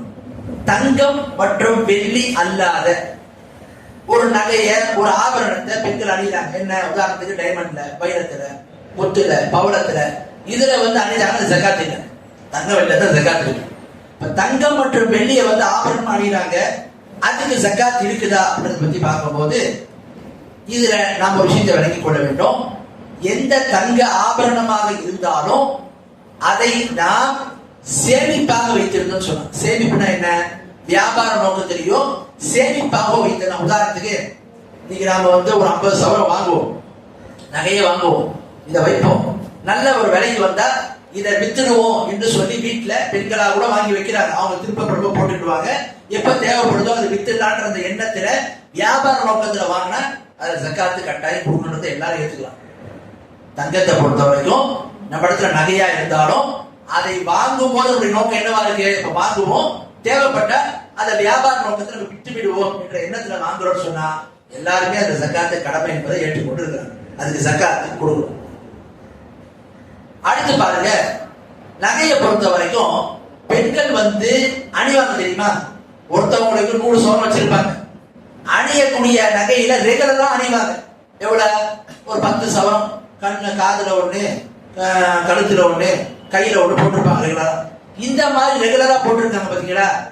இதுக்கு சக்காத் இருக்கா இல்லையான்றத கருத்து வேறுபாடு. சேமித்து வைக்கிறது, வியாபார நோக்கத்துல நகையை வாங்கி வச்சுக்கிறது, நல்ல வேலை வந்தா வச்சுட்டு நம்ம வந்து தேவைக்கு பயன்படுத்தலாம் வச்சுக்கிறதுல சக்காத்து கொடுக்க யாருக்கும் மாற்றிக்கிறது கிடையாது. பெண்கள் ரெகுலரா அணிகிறாங்க பாத்தீங்களா? நகை 100 சவரம் வச்சிருப்பாங்க, அதுல ஒரு 10 சவரம் தான் ரெகுலரா போடலாம். அந்த மாதிரி ரெகுலரா அணியக்கூடிய நகைக்கு, எப்பொழுதுமே அவங்க அணிந்திருக்கக்கூடிய நகைக்கு சக்காத்து இருக்குதா இல்லையா என்பதுல கருத்து வேறுபாடு இருக்கு. சஹாபாக்கள் இந்த கருத்து வேறுபாடு இருந்துச்சு. ஆயிஷா ரலியல்லாஹு அன்ஹா அவர்கள், இப்ராஹிம் ரலியல்லாஹு அன்ஹு போடுறவங்க அந்த சக்காத்து இல்லைன்றாங்க. பெண்கள் ரெகுலரா அணியறதுக்கு வச்சிருப்பாங்கல்ல, அந்த நகையில சக்காத்து இல்லைன்ற கருத்தை சொல்லியிருக்கிறாங்க. உமர் ரலியல்லாஹு அன்ஹு அவர்கள் அப்துல்லா பின் மஸ்ஊத் போன்ற சஹாபாக்கள் சொல்லிருக்காங்க, இல்ல அதுலயே சக்காத்து இருக்குன்னு. அப்போ இந்த நகை சம்பந்தமான விஷயத்துல நாம இந்த முதல்ல இதை விளங்கிக்கணும். நகைன்னு சொன்னா சில பேர் இன்னைக்கு வந்து என்ன பண்றாங்க, நகைன்னா சுத்தமா சக்காத்து இல்லைன்ற மாதிரி விளங்கிட்டு. அப்படி கிடையாது, நகைக்கு சக்காத்து இருக்குது. எந்த நகையில கருத்து வேறுபாடு கொண்டிருக்கிறான்னு சொன்னா, எந்த ஒரு நகைய பெண்கள் ஆபரணமா தொடர்ந்து அணிந்து கொண்டிருப்பாங்க, அதுதான் கருத்து வேறுபாடு இருக்குது. சேர்த்து வைக்கக்கூடியது, பிறகு நல்ல ஒரு விலைக்கு வித்துலாம் வைக்கிறது, ஃபியூச்சர்ல நமக்கு பயன்படுறதுக்காக வச்சிருக்கிறது, இதுல என்ன இல்ல, வியாபார நோக்கத்துல வைக்கிறது, இதுல கருத்து வேறுபாடு இல்லை. எதுல அணிகிறோமோ அதை அணிகிறத கொடுக்கணுமா இல்லையான்றத கருத்து வேறுபாடு இருக்குது அப்படின்னு தான் பார்க்கலாம். அப்ப இதுலயும் என்ன, சில அறிஞர்கள் சில சகாபாக்கள் கொடுக்க வேணாம்னு இருக்காங்க, சில சகாபாக்கள் அதுக்கு கொடுக்கணும்னு இருக்காங்க. கொடுக்க வேணாம்னு சொல்றவங்க என்ன காரணத்தை சொல்றாங்க அப்படின்னு பாத்தீங்கன்னா, உதாரணத்துக்கு அணியக்கூடிய ஆடைகள் இருக்குது, அணியக்கூடிய செருப்பு இருக்குது, இதுக்கு என்ன எந்த ஒரு வேலையும் கிடையாது, நாம என்ன செய்வோம், அதை பயன்படுத்துவோம், அதை வந்து நம்ம விட்டுருவோம், அவ்வளவுதான். அப்ப அது மாதிரிதான் இதுவும் என்ன, பயன்படுத்தக்கூடிய இந்த நகையை பொறுத்த வரைக்கும் அதுக்கு வந்து எந்த விதமான ஒரு அதனுடைய வேல்யூட கூட போறதுலாம் கிடையாதுன்ற மாதிரி ஒரு வாதம் வைக்கிறாங்க. இந்த வாதத்தின் அடிப்படையில தான் அதுக்கு சக்காத்து இல்லைன்ற மாதிரி சொல்லியிருக்காங்க. ஆனாலும் பாத்தீங்கன்னா அதற்கும் சக்காத்து இருக்குதுன்ற கருத்து தான் மிக மிக சரியா இருக்கு, வலுவாதம். அதுக்கு என்ன ஆதாரம்னா, முதல் ஆதாரம் அல்லாஹ் குர்ஆன்ல 9வது அத்தியாயத்துல 34வது வசனத்தை சொல்றான், வல்லதீன யக்னிதுன الذهب والفضة ولا ينفقونها في سبيل الله فبشرهم بعذاب أليم. யாரெல்லாம் தங்கத்தையும் வெள்ளியையும் சேமித்து வைத்துக் கொண்டு அதனை அல்லாஹ்வுடைய வழியில் செலவு செய்யாமல், அதற்கான ஜக்காத்தை தர்மத்தை கொடுக்காம இருக்கிறாங்களோ அவர்களுக்கு நபியே நீங்கள் கடுமையான வேதனை கொடுத்த நற்செய்தியை சொல்லுங்கள் என்று அல்லாஹ் தஆலா குர்ஆன்ல சொல்றோம். அப்போ எந்தெந்த விஷயங்கள்லாம் தங்கம் வெள்ளி சம்பந்தமான ஜக்காத்து கொடுக்கணும்னு சொல்லிட்டு வருதோ அந்த ஆதாரங்கள் எல்லாமே பாத்தீங்கன்னா பொதுவா தான் சொல்லப்படும். பொதுவா தான் என்ன, அங்க எங்கேயுமே பிரிச்சு சொல்லப்படல. பெண்கள் அணியக்கூடிய தங்க நகை வேற, அணியாத தங்க நகை வேற, சேமித்து வைக்கக்கூடிய தங்க நகைக்கு வேற, அதே மாதிரி வந்து வியாபாரம் செய்யறதுக்காக வைக்கக்கூடிய நகை வேற, அப்படிலாம் பிரிச்சுலாம் பேச. தங்கம் தங்கன்னா அதுல நகையும் வரும், போட்டிருக்க நகையும் வரும், சேமித்து வைத்திருக்கிற நகையும் வரும், வியாபார நோக்கத்தில் வச்சிருக்கக்கூடிய நகையும் வரும், எல்லாமே வரும். அப்ப அந்த பொதுவாக என்ன வார்த்தை வருது, தங்கம் என்றுதான் வருது. அப்ப தங்கம்னு போது அது எல்லாமே என்ன செய்யும், அதுல அடங்கன்றத பார்க்கணும். அப்ப மார்க்கத்துல பொதுவாக ஒரு ஆதாரம் வந்து சொன்னா அதை பொதுவாக தான் எடுக்கணும். அந்த ஆதாரத்திலிருந்து ஏதே விஷயத்துக்கு சேராது, இந்த ஆதாரத்தில் இது வராது என்று சொன்னால் வராமல் இருப்பதற்கு ஆதாரத்தை கொடுக்கணும். இப்ப தங்கத்துக்கு ஜக்காத்து கொடுக்கணும் மார்க்கம் சொல்லிச்சு.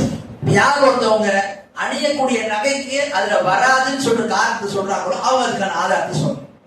அப்படி ஒரு ஆதாரம் இல்லை. மார்க்கம் பொதுவா சொல்றதுனால அதுல அணியக்கூடிய ஆபரணங்கள் நகைகளும் வந்துடும் அப்படின்றத பார்க்கலாம். அடுத்து பாருங்க, இன்னொரு ஹதீஸ் அபுதாவுதுல, நசையில, பைஹக்கில வருது. அதுவும் சரியான ஹதீஸ் தான். ஷேக் அல்பானி போனோம்னா அந்த ஹதீஸ் சஹீஹ் சொல்லிருக்கிறாங்க. அந்த ஹதீஸ் என்னன்னா, ஒரு பெண்மணி அல்லாஹ்வுடைய தூதரிடத்துல வந்தாங்க.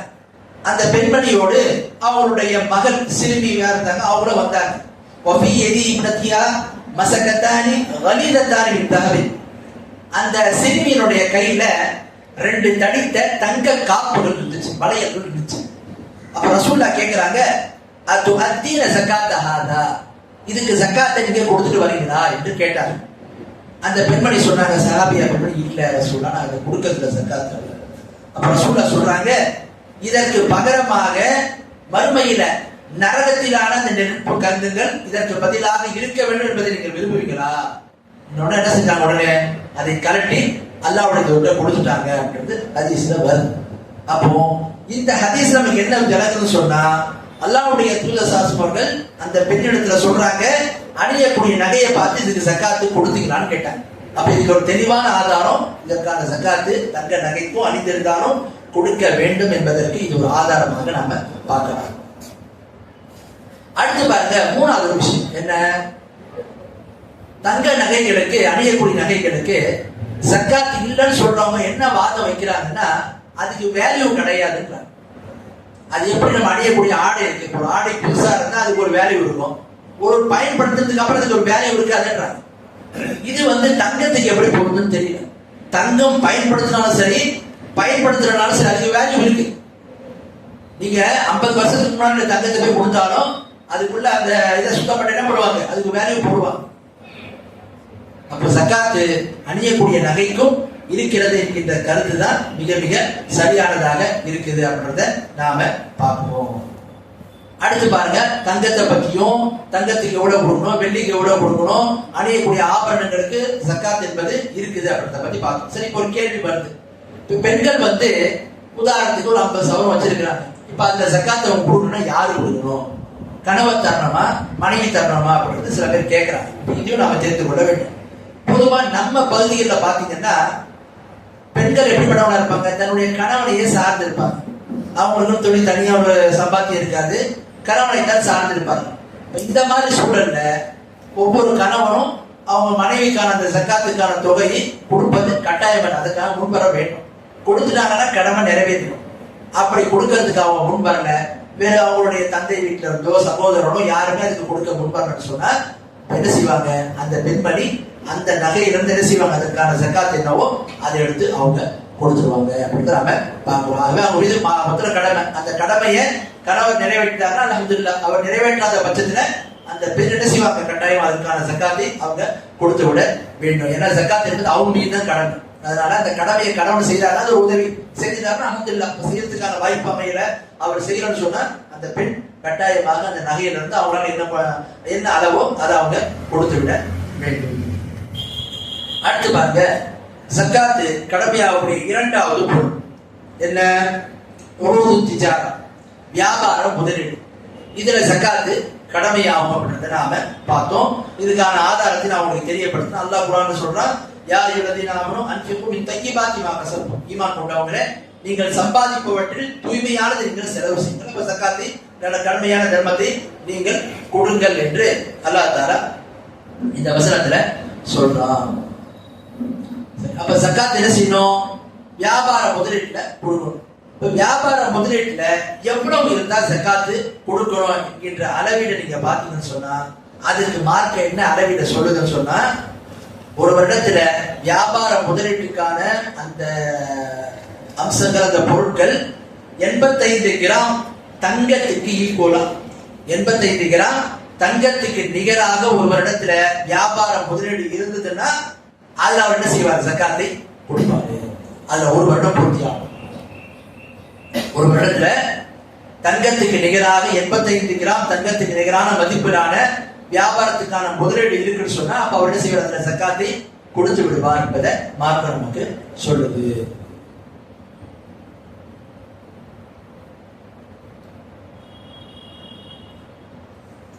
எவ்வளவு கொடுப்பாரு, அந்த அளவை பத்தி பார்க்கும்போது 2% கொடுப்பாரு.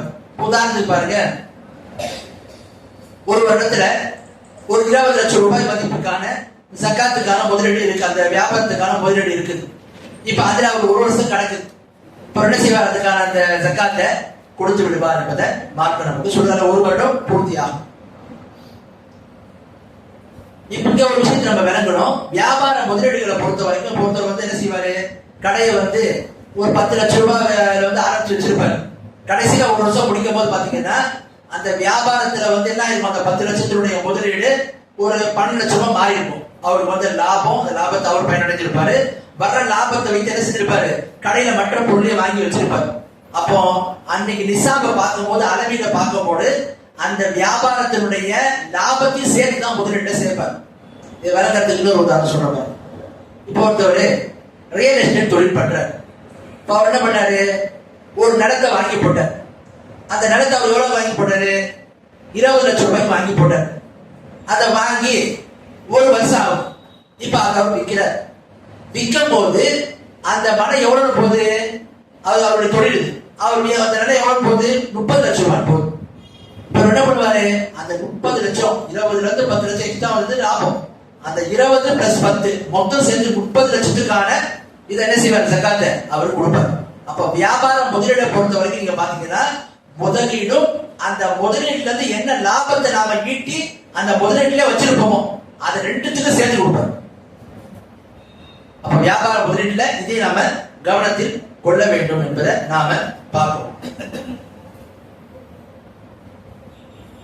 அப்ப வியாபார முதலீட்டை பொறுத்த வரைக்கும் அதுல என்ன, ஒரு வருடம் பூர்த்தி ஆக வேண்டும் என்பதை நம்ம என்ன செய்யணும், பார்க்கணும். அதுக்கப்புறம் ஜகாத் எவ்வளவு கொடுக்கணும், 2% வீதம் அதுல ஜகாத் கொடுத்து விட வேண்டும் என்பதை நாம அறியலாம். அப்ப வியாபார முதலீட்டுல இப்படித்தான் ஜகாத் இருக்குது அப்படின்றத நாம பார்க்கலாம். அடுத்து வாங்க, மூணாவது பொருள் ஜகாத் கடமையாகக்கூடிய மூணாவது வகை என்னன்னு சொன்னா விவசாய நிலங்கள், வேளாண்மை. இதுல ஜகாத் எப்படி நமக்கு கடமையாகும் என்று பாத்தீங்கன்னு சொன்னா அதுக்கான நிபந்தனைகள் என்ன அப்படின்னு பாத்தீங்கன்னா, முதலாவது நிபந்தனை, வியாபார நிலங்கள்ல வேளாண்மையில நமக்கு ஜகாத் எப்ப கடமையாகும், நிசாபை அடையும்.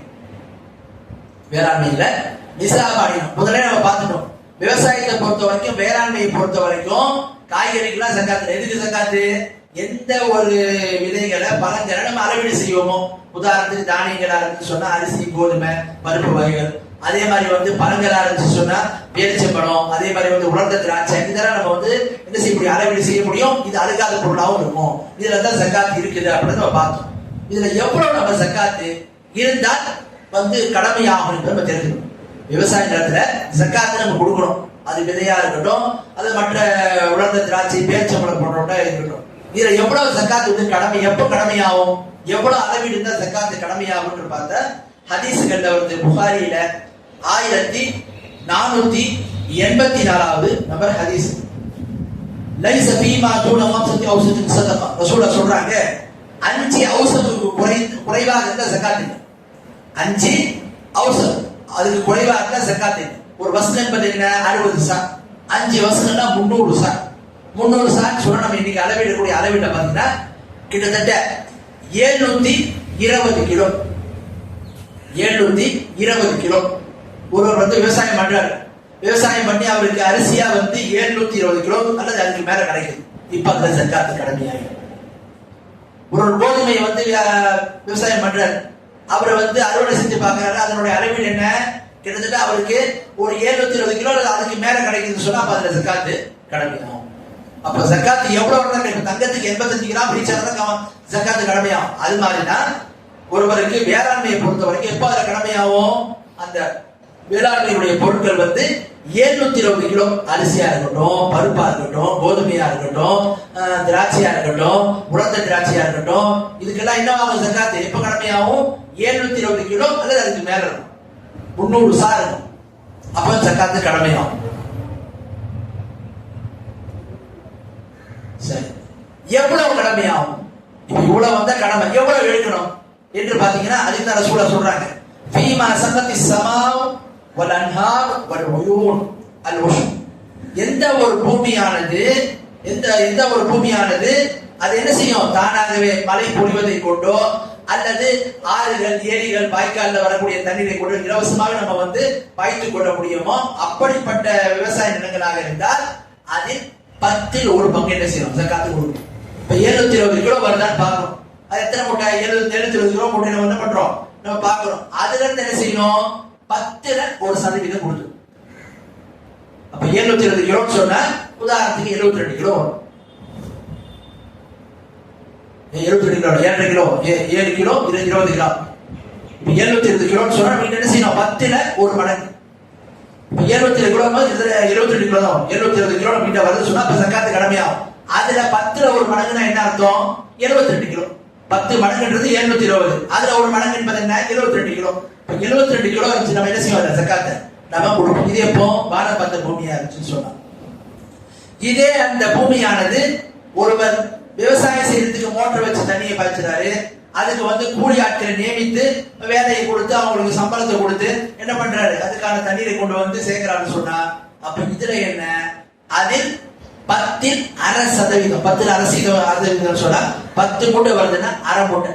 உதாரணத்துக்கு 760 கிலோன்னு சொன்னா நம்ம 10ல ஒரு மடங்கு என்ன 72 கிலோ, அதுல பாதி என்ன 36 கிலோ.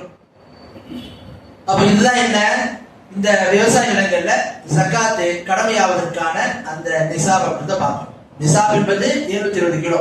அதுல எவ்வளவு மிக்தார் கொடுக்கணும், நாம விவசாயம் வந்து வானம் பார்த்த பூமியா இருந்தா 10ல ஒரு மடங்கு. விவசாயத்தை நம்ம உழைப்பு செஞ்சு தண்ணீரை பாய்ச்சணும்னு சொன்னா, கரண்ட்டை போட்டு நம்ம செலவு பண்ணி ஆட்களை நியமித்து தூர்வாரி பண்றோம்னு சொன்னா, அதுல 10ல 1/2%, 10ல 1/2%, 10க்கு அரை மூட்டை அப்படின்ற கணக்குல விட செய்வோம் ஜகாத்தை கொடுப்போம்.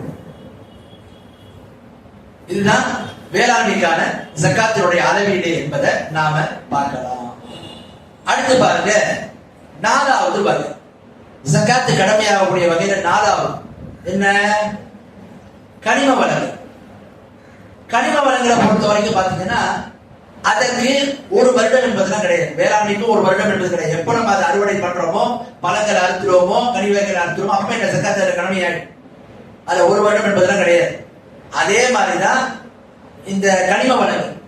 ஒருத்தர் வந்து மைன்ஸ் இது பண்றாரு, ஒரு குவாரி எடுக்கிறாரு, அதுல நிறைய கனிம வளங்கள் நமக்கு கிடைக்குதுன்னு சொன்னா, அது எவ்வளவு நமக்கு கிடைக்குதோ அதுக்கு அளவீடு எல்லாம் கிடையாது. அது 2% நாம ஜகாத்தை கொடுத்து விட வேண்டும்.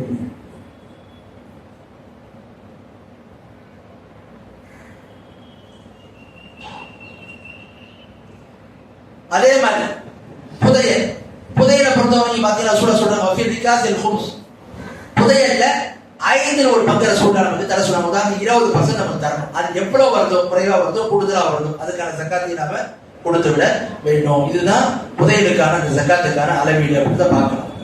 அடுத்து பாருங்க, பஹீமத்துல் அன்ஆம், அதாவது கால்நடைகளுக்கான ஜகாத் என்ன அப்படின்றத பத்தி, அதுக்கான ஷர்த்துகள் என்ன அப்படின்றத பத்தி பார்ப்போம்.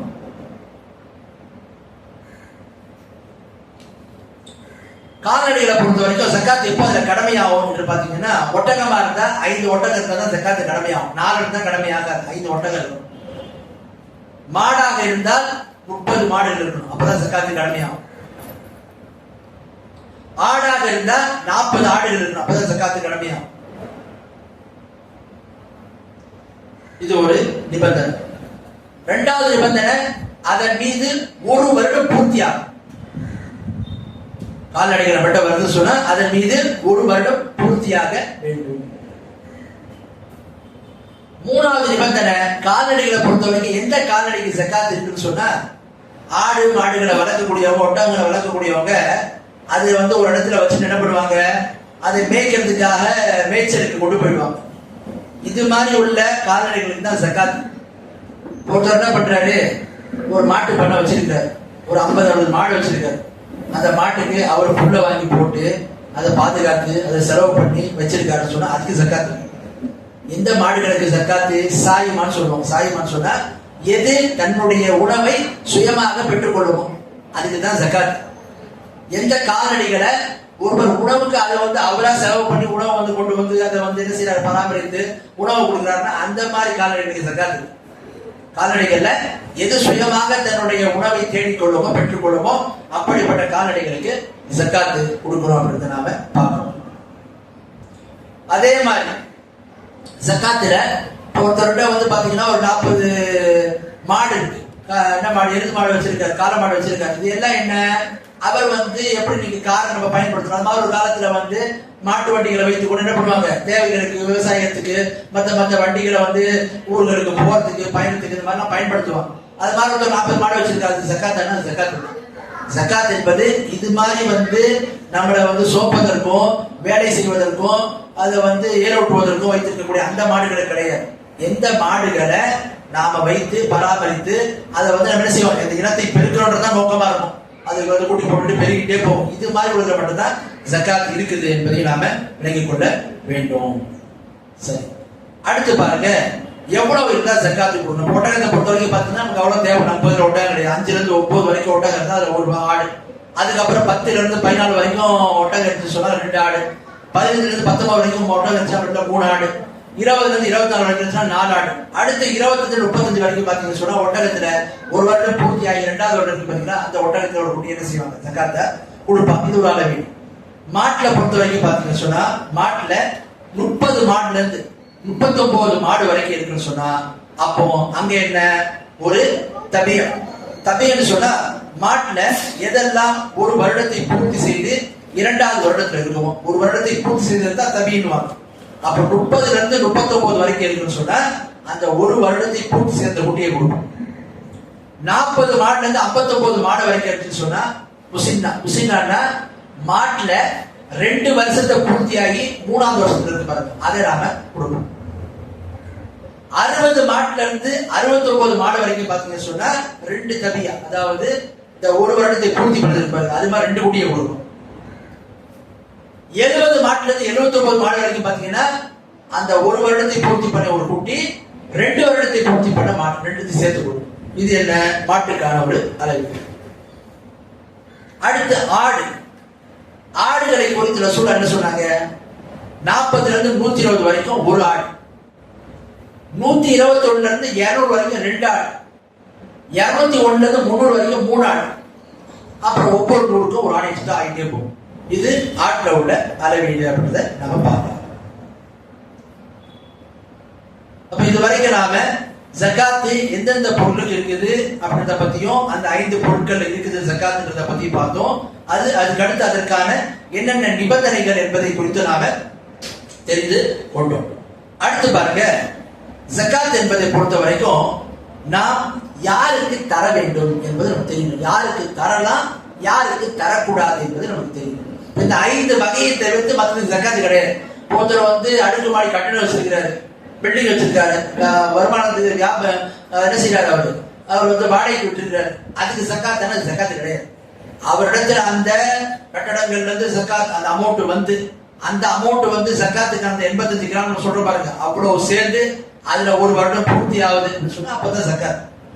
ஜகாத்தை பொறுத்த வரைக்கும் இந்த 5 விதமான பொருட்களை மட்டும்தான் ஜகாத்து, மற்ற பொருட்களை ஜகாத் இல்லைன்றதை வழங்கிக் கொள்ள வேண்டும். இந்த 5 விதங்களை தவிர்த்து மற்றதை பொறுத்த வரைக்கும் இங்க பாத்தீங்கன்னா பொருளாதாரத்தை பொறுத்தவரை கார் பிசினஸ் பண்றாரு, அவர் என்ன பண்றாரு, 10 கார் வச்சிருக்காரு, வியாபார முதலீடு அடிப்படை ஜகாத்து அவர் கொடுப்பாரு. தவிர ஒருத்தர் தன்னுடைய தேவைக்கா 10 கார் வச்சிருக்காருன்னு சொன்னா அது ஜகாத்துனா அது எவ்வளவு காஸ்ட்லியான காரா இருந்தாலும் கிடையாது. இப்ப தேவைகளுக்கு வாகனத்தை ஒருத்தர் வச்சிருக்காலும் அந்த ஜகாத்து இல்லை. எதை வியாபார நிமித்தமா வச்சிருக்காலும் அதுதான் ஜகாத்து. அப்ப வீட்டுக்கு ஜகாத்து இருக்குதா, ஒருத்தருடைய வீடு கோடிகளுக்கும் மதிப்புள்ளதா இருக்கும், வீட்டுக்கு ஜகாத்து கொடுக்குமா, வீட்டுக்கு இருப்பிடத்துக்கு ஜகாத்து கிடையாது, அப்ப கட்டடங்களுக்கு ஜகாத்து கிடையாது.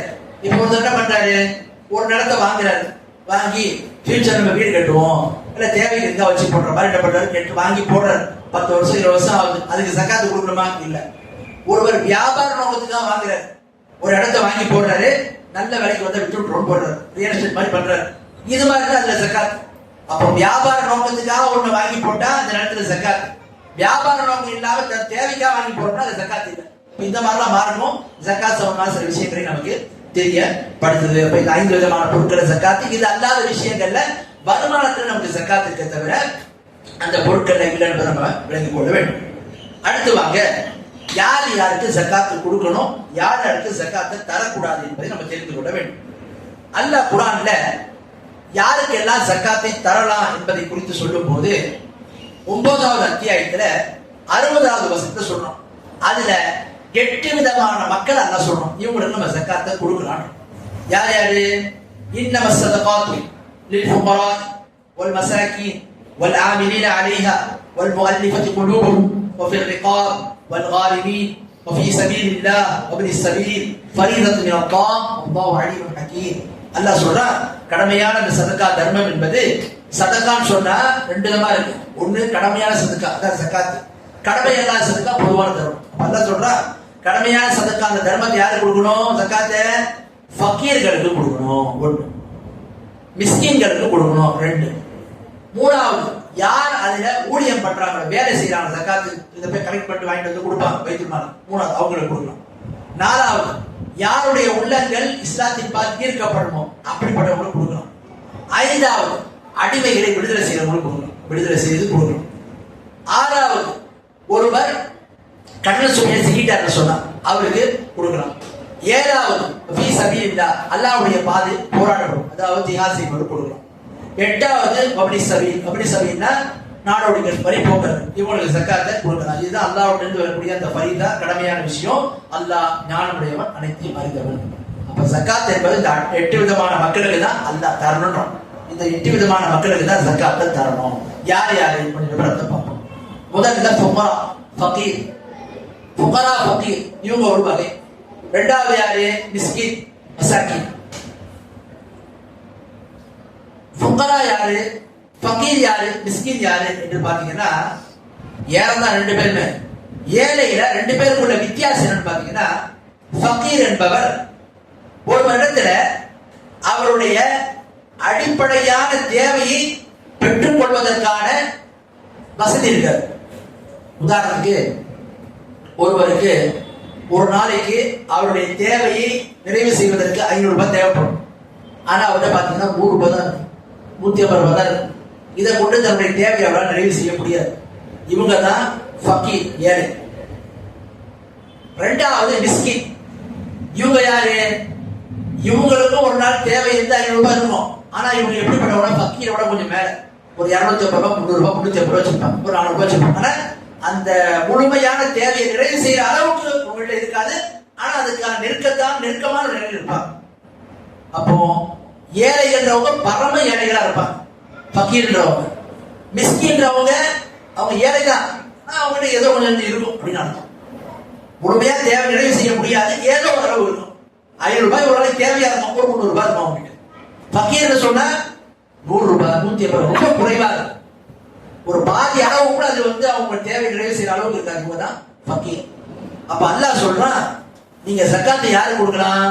இந்த மாதிரி ஏழைகளுக்கு கொடுக்கலாம், ஃபகீர்களுக்கு கொடுக்கலாம். முதல் மாதிரி ஃபகீர் என்பவங்க கேட்பாங்க, யாசகமே கேட்டுருவாங்க. சில பேர் தேவை இருக்குன்னு சொல்லி, சில பேர் நம்ம பார்ப்போம் அவங்களுக்கு தேவை இருக்கும், ஆனா அவங்க யார்கிட்ட கேட்டுக்கலாம் மாட்டேன். அவங்கள என்ன அந்த ஜக்காத்தை பெறதுக்கு அனுப்பிச்சுல வருவாங்க. அவங்க தான் நம்ம மிஸ்கின்னு சொல்லுவோம். அப்போ இந்த 2 விதமான தரப்பு உள்ளவங்களுக்கும் ஜக்காத்து நாம கொடுக்கலாம். அடுத்து பாருங்க, மூணாவது வல் ஆமிலின் அலைஹா. ஆமில்னா யாரு? யார் ஜக்காத்தை அந்த பைத்துல் மால்ல வேலை செய்யக்கூடிய அந்த ஊழியர்களாக இருப்பாங்க, அவர்களுக்கு ஜக்காத்து கொடுக்கணும். இப்ப உதாரணத்துக்கு ரசூலுல்லாஹ் காலத்துல ஜக்காத்தை வாங்குறதுக்கு சஹாபாக்கள் பல நாட்களுக்கு போவாங்க, கலெக்ட் பண்ணிட்டு வருவாங்க. போகும்போது அவங்க பல நாட்கள் அதுக்கான நேரத்தை செலவிடுவாங்க. அவங்களுடைய சொந்த தேவைகள், அவங்களுடைய வியாபாரங்களை விட்டு போவாங்க. அப்படிப்பட்ட மக்களுக்கு என்ன? அவங்களுக்கு அதாவது அவங்களுடைய சம்பளம் மாதிரி ஜக்காத்துடைய தொகை என்ன செய்யலாம்? எடுத்து கொடுக்கணும். அவங்க பணக்காரராக இருந்தாலும் அது கொடுக்கணும், அவங்க பணக்காரராக இருந்தாலும் தரணும். அடுத்து பாருங்க, அல்லாஹ் 4வது சொல்றான், வல் முஅல்லிஃபத்தி குலூபுஹும். 4வது ஜகாத்தை பெறுவதற்கு தகுதி பெற்றவங்க யாரு? யாருடைய உள்ளங்கள் இஸ்லாத்தின் பால் ஈர்க்கப்படுதோ. யாருடைய உள்ள இஸ்லாத்தின் பால் ஈர்க்கப்படுதுன்னா என்ன அர்த்தம்? ஒருத்தர் இஸ்லாத்துக்கு வந்தாரு, அவருக்கு நாம் சில உதவிகளை ஜக்காத்தை கொடுத்தோம்னா இன்னும் அவர் மார்க்கத்தில் பிடிப்பா ஆவாரு, அவருக்கு ஜக்காத்தை கொடுத்து. அல்லது ஒருவர் இஸ்லாத்தின் மீது ரொம்ப நல்லெண்ணம் வச்சிருக்காரு, இஸ்லாம்ல ரொம்ப பிடிக்கும், இஸ்லாத்தை ஏற்றுக்கொள்றதுக்காக ரொம்ப நெருக்கமான ஒரு நிலையில இருக்கிறாரு, அப்படிப்பட்ட என்ன செய்யலாம்? ஜக்காத் தொகை கொடுக்கணும். ஏன்னா இது மூலமா அவருடைய உள்ளங்கள் இஸ்லாத்தின் பால் ஈர்க்கப்படும். அப்படிப்பட்டவங்க என்ன செய்யலாம்? ஜக்காத்தை கொடுக்கலாம் அப்படின்னு தான் பார்க்கணும். அடுத்து பாருங்க, 5வது அடிமைகளை விடுதலை செய்யறதுக்கு ஜக்காத் காசை கொடுக்கணும். ரசூலுல்லாஹ் காலத்துல அடிமைகள் சில பேர் சொல்லப்படி ஆழ்மார்கள் சந்தையில் விற்கப்படுமோ, அது மாதிரி மனிதர்கள் சில பேர் பண்ணுவாங்க, அடிமைகளை ஆக்கி வைத்து விற்பனை செய்வாங்க. அப்படிப்பட்ட அடிமைகளை அந்த எஜமானத்துக்கு விடுதலை செய்யறதுக்காக ஜக்காத் தொகை கொடுக்கணும். இதை வச்சு நீங்க கியாஸ் என்ன பண்ணலாம்? முஸ்லிம்கள்ல யாராவது சிறைச்சாலையில கைதிகளாக இருக்கிறாங்கன்னா, அவங்க வெளியே வர முடியாத நிலை சிக்கி தவிக்கிறாங்கன்னா, அப்படிப்பட்டவங்க விடுதலை செய்வதற்காக என்ன செய்யலாம்? ஜக்காத் தொகையை பயன்படுத்தலாம், கொடுக்கலாம் அப்படின்றத பார்க்கணும். அடுத்து 6வது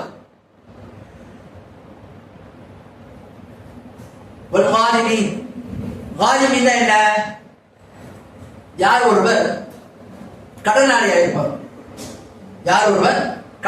இருப்பார், அப்படிப்பட்டவங்க என்ன செய்யலாம்? ஜக்காத்தை கொடுக்கலாம். நல்ல வசதி வாய்ப்பு இருந்துச்சு, கடன் பட்டாரு, இப்படிப்பட்டவங்க என்ன செய்யலாம்? ஜக்காத்தை கொடுக்கலாம் அப்படின்றத பார்க்கணும். அடுத்து பாருங்க, 7வது அல்லாஹ் சொல்றான், ஃபீ சபீலில்லாஹ். ஃபீ சபீலில்லாஹ்னா என்ன? அல்லாஹ்வுடைய பாதை. குர்ஆன்லயும் சுன்னாலயும் இங்கெல்லாம் ஃபீ சபீலில்லாஹ் வருது. என்ன அர்த்தம்? ஃபீ சபீலில்லாஹ் சொன்னா ஜிஹாத்னு அர்த்தம். இஸ்லாமிய மார்க்கத்துக்காக இஸ்லாமிய அரசாங்கத்துக்கு கீழே போய் சண்டையிடுவாங்களே, போர் செய்வாங்களே, அந்த மாதிரி பாதையில போறவங்க தான் ஃபீ சபீலில்லாஹ். அப்போ இதுல அவங்க மட்டும் தான் வருவாங்க. இந்த ஆயத்தை வச்சுட்டு என்ன பண்ணாங்க சில பேர், ஃபீ சபீலில்லாஹ்னா அல்லாஹ்வுடைய பாதை. அல்லாஹ்வுடைய பாதை எல்லா நல்ல காரியத்துக்கும் கொடுக்கலாம். மஸ்ஜித் கட்டுறதுக்கு சக்காத்து காசு கொடுங்க, அதுக்கு கொடுங்க, இதுக்கு கொடுங்க, ரோட்டை போடுறதுக்கு கொடுங்க, முஸ்லிம்களுடைய பொதுவான ஒரு நன்மைக்கு செய்யறதுக்கு கொடுங்கன்ற மாதிரி சொல்லுவோம். அப்படி இல்ல. அப்படியா இருந்தா அல்லாஹ் தஆலா ஏன் இந்த லிஸ்ட்டை போட்டு சொல்லணும்? அல்லாஹ் தஆலா இந்த 8 விதமான மக்களுக்கு மட்டும்தான் ஜக்காத்தை தரணும்னு சொல்றானா, அப்ப என்ன அர்த்தம்?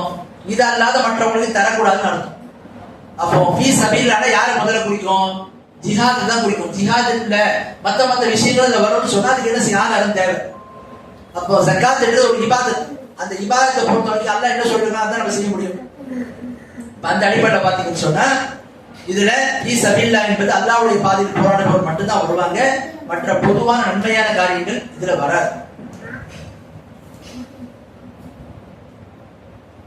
அப்ப அல்லாஹ்வுடைய பாதையில போராடக்கூடிய போர் வீரர் அவர் வசதி வாய்ப்பை பெற்றவராக இருந்தாலும் என்ன செய்யலாம்? அவருக்கு ஜக்காத் தொகை கொடுக்கணும். ஏழையா இருந்தாலும் கொடுக்கலாம், வசதி வாய்ப்பை பெற்றவராக இருந்தாலும் ஜக்காத்து கொடுக்கணும்.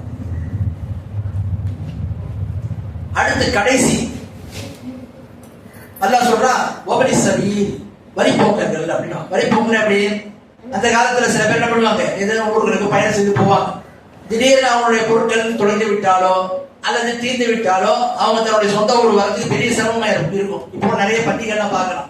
என்ன பண்ணுவாங்க, மாதிரி வந்தோம் பஸ்ல போய் என்னுடைய பஸ் திறந்து போச்சு, என் ஊருக்கு போனோம், என்கிட்ட காசு இல்ல, சாப்பிடுறதுக்கு காசு இல்ல, மாதிரி நிறைய பேர் வந்து பண்ணிலாம் கேட்பாங்க.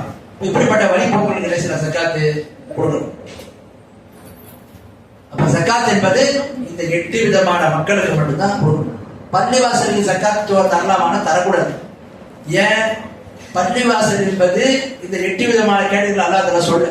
ஃபீ சபீலில்லாஹ் என்பது ஜிஹாத் மட்டும்தான் வர, மத்ததெல்லாம் வராது. அதனால பள்ளிவாசலுக்கு ஜக்காத் தரக்கூடாது.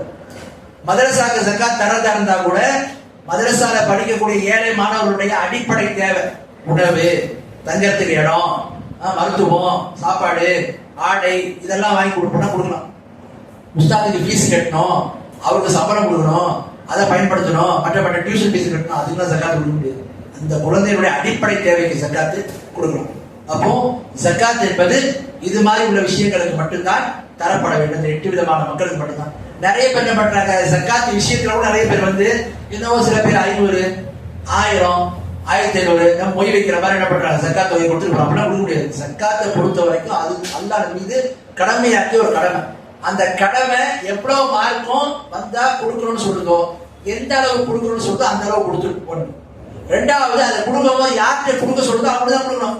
நம்ம யார்கிட்டயா கொடுத்துட்டு போறோம்னா ஜக்காத்து கொடுத்த மாதிரி ஆக மாட்டோம். கரெக்டான அவங்களுக்கு தேவையுள்ளவங்க அணுகி நம்ம கொடுக்கணும். இந்த 8 விதமான தரப்புல உள்ளவங்க தான் நம்ம அணுகி கொடுக்கணும் ஜக்காத்து. ஒருத்தர் யாரும் வந்தாரு கேட்கிறாங்க, நான் ஏழ்மையில இருக்கிறேன், நமக்கு தெரியல, ஏழ்மையில இருக்கிற மாதிரி தெரியுது, கொடுத்துருவோம். கொடுத்ததுக்கு அப்புறம் பார்த்தா அவர் வந்து ஆள் சரியில்லை, ஏமாத்திருக்கான்னு தெரிஞ்சா நமக்கான அந்த கடமை நிறைவேற்றும். தெரிஞ்சே நம்ம கொடுக்கறது தான் தப்பு. ஒரு ஆளை பத்தி பார்த்து ஏறன்னு சொல்றாரு, வெளிப்படையா ஏறத்தை அறிவிக்கிறாரு, ஒரு முஸ்லீம் என்ற அடிப்படையில அவருடைய பேச்சு நாணயமான சொல்லி நம்ம கொடுத்துடுறோம். பிறகு நமக்கு தெரிய வந்து ஆள் சரின்னு சொல்லுவோம், நமக்கான நன்மை கிடைச்சிடும்.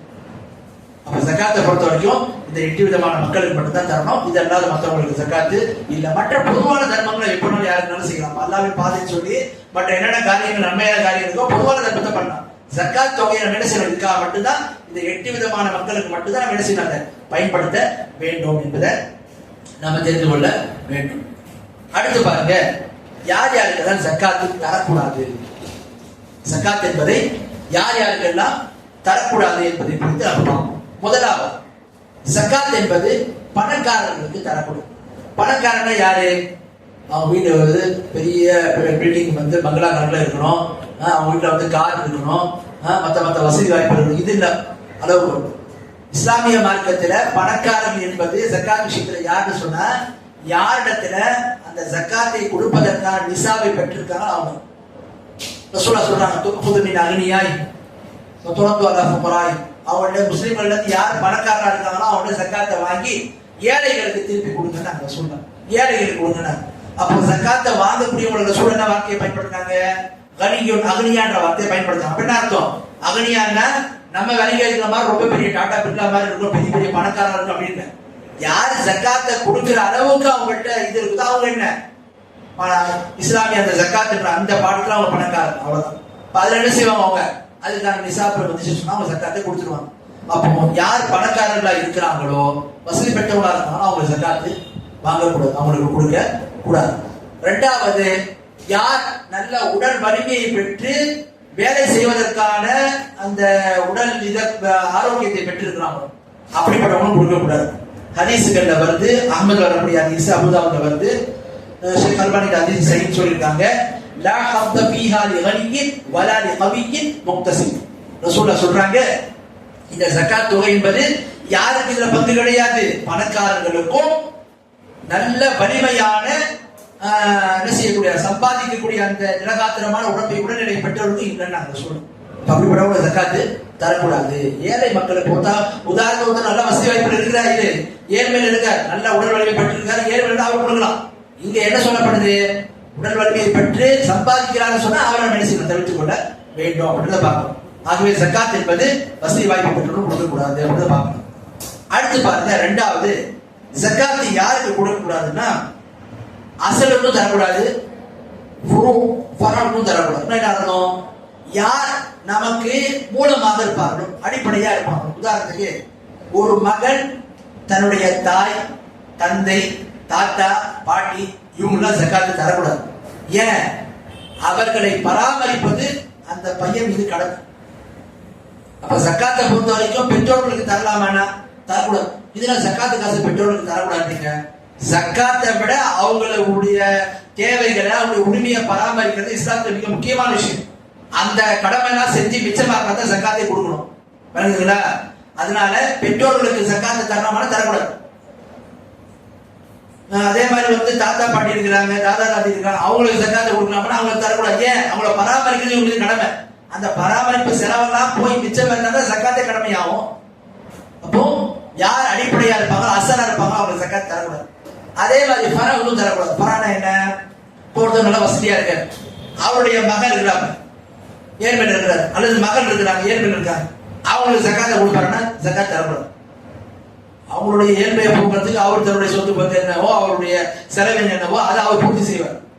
ஜகாத் என்பது ஏழை மக்களுக்கு ஒருத்தவருடைய அடிப்படையான தேவைகள்லாம் நிறைவேறி பூர்த்தியாகி மிச்சம் இருந்தா தான் கொடுக்கணும். அதனால தந்தை வந்து, உதாரணத்துக்கு தந்தை வசதி வாய்ப்பாக இருக்கிறாரு, மகன் திருமணமாக இருந்தாலும் அவர் வந்து பெரிய வசதி வாய்ப்பு இல்லை, ஏழு இருக்கிறாருன்னா அந்த தந்தை தன்னுடைய மகனுக்கு அவருடைய அடிப்படை தேவையை பூர்த்தி செய்வதா செய்வார். ஜகாத் தொகை தரமாட்டார். ஜகாத்து யாருக்கு, குழந்தைகளுக்கு தரக்கூடாது, மகனா இருந்தாலும் சரி, மகளா இருந்தாலும் சரி. சரி, இப்ப சகோதரிகளுக்கு ஜகாத்தை கொடுக்கலாமா நீங்க பாத்தீங்கன்னா, சகோதரிகளை பராமரிப்பது சகோதரர் மீது கடமையாக இருக்கக்கூடிய நிலம் இருக்கு. எப்போ, திருமணத்துக்கு முன்னாடி இவ்வளவு நிலை நம்ம பத்தியில் எப்படி இருக்கும், நம்ம பத்தியில் இருக்கக்கூடிய சகோதரி திருமணம் ஆகிறதுக்கு முன்னாடி வரைக்கும் தந்தை வீட்டை சார்ந்திருப்பாங்க, சகோதரரை சார்ந்திருப்பாங்க. திருமணம் ஆனதுக்கு அப்புறம் அவங்களுக்குன்னு கணவன்மார்கள், அதுக்கப்புறம் பாத்தீங்கன்னா சொன்னா அவங்களுக்குன்னு மகன்கள்லாம் வந்ததுக்கு அப்புறம் அவங்க அதுக்கான பொறுப்பை எடுத்துக்கிடுவாங்க. அப்போ அந்த திருமணம் ஆகிறதுக்கு முன்னாடி பராமரிக்கக்கூடிய கடமை எப்படி இருக்குன்னு சொன்னா அப்ப ஜகாத் தர முடியாது. அந்த பராமரிப்புன்ற அந்த கடமையை நீங்க அவங்க போயிட்டாங்க, கல்யாணம் ஆயிடுச்சு, அவங்களுக்கு குடும்பம் உருவாயிடுச்சு, அவங்களுடைய குடும்ப சூழல் தேவை அப்ப அவங்களுக்கு கொடுக்கணும். மகன் தன்னுடைய பெற்றோர்களுக்கு ஜகாத் தரலாமா அப்படின்னா தர முடியாது. மகன் எப்படி தர முடியாது, அதே மாதிரி மகனும், ஏன் மகன் எப்படி தாய் தந்தையை பராமரிக்கிறது கடமையா இருக்கோ அதே மாதிரி மகளுக்கும் அந்த கடமை இருக்குது. அதனால அவர்கள் தரமாட்டார்கள். அப்ப அசலும் பெற முடியாது, ஃபுருவும் பெற முடியாது அப்படின்றத நாம பார்க்கணும். அடுத்து பாருங்க, ஜகாத் யாருக்கு நாம தரக்கூடாதுல மூணாவது, காபீர்களுக்கு ஜகாத் தரக்கூடாது. யார் காபீரா இருப்பாங்க அவங்களுக்கு ஜகாத் தரக்கூடாது. இஸ்லாமிய மார்க்கத்தை பொறுத்தவரைக்கும் நமக்கு ஒரு மார்க்க ஒரு அடிப்படை சொல்லுது. எதை மார்க்கத்துல கடமையான தர்மம், ஜகாத் கடமையான தர்மம், அந்த மாதிரி தர்மத்தை பொறுத்த வரைக்கும் முஸ்லிம்களுக்கு மட்டும் தான் முஸ்லிம்களே யார் பணக்காரர் இருந்தாலும் அவங்களுக்கு வாங்கி, முஸ்லிம்களே யார் ஏழையா இருந்தாலும் அவங்களுக்கு கொடுப்பாங்க சொல்லுவோம். அப்ப ஜகாத் என்ற கடமையை பொறுத்த வரைக்கும் அதை நம்ம என்ன செய்யக்கூடாது, காபீர்களுக்கு தரக்கூடாது, முஸ்லிம்களுக்கு மட்டும்தான் தரணும். அதே நேரத்துல ஒருவருக்கு ஜகாத் தொகையை கொடுத்தா இஸ்லாத்துக்கு வந்துடுவாரு அவருக்கு எதிர்பார்ப்பு நமக்கு மேலோங்கி இருக்குன்னு சொன்னா அப்படிப்பட்ட கொடுக்கணும். அந்த மாதிரி காப்பீடு, ஏன் அவங்க குஃப்ரை வெளியே வரதுக்கு ஒரு வாய்ப்பா அமையும், அந்த ஒரு சந்தர்ப்பத்தை மட்டும் கொடுக்கணும். இன்னும் சில இடத்துல என்ன சொல்றாங்கன்னா, இந்த வசனத்தை வச்சு உதாரணத்துக்கு சில பேர் வந்து முஸ்லிம்களுக்கு எதிராக இருப்பாங்க, ரொம்ப முஸ்லிம்களுக்கு எதிராக என்ன செய்வாங்க, செயல்படுவாங்க. அந்த மாதிரி ஆட்கள்லாம் ஏதாவது கொடுத்தா கொஞ்சம் அமைதியா இருக்கும் அப்படின்ற மாதிரி நகரத்துல அவங்க வருவாங்கன்னா நம்ம என்ன செய்யலாம், அந்த மாதிரி சக்காத் தொகையை அந்த மாதிரி நபர்களுக்கு கொடுக்கலாம். இதுக்காக வேண்டி முஸ்லிம்களுடைய தீங்கிலிருந்து அவங்கள காப்பாற்றுவதற்காக வேண்டி.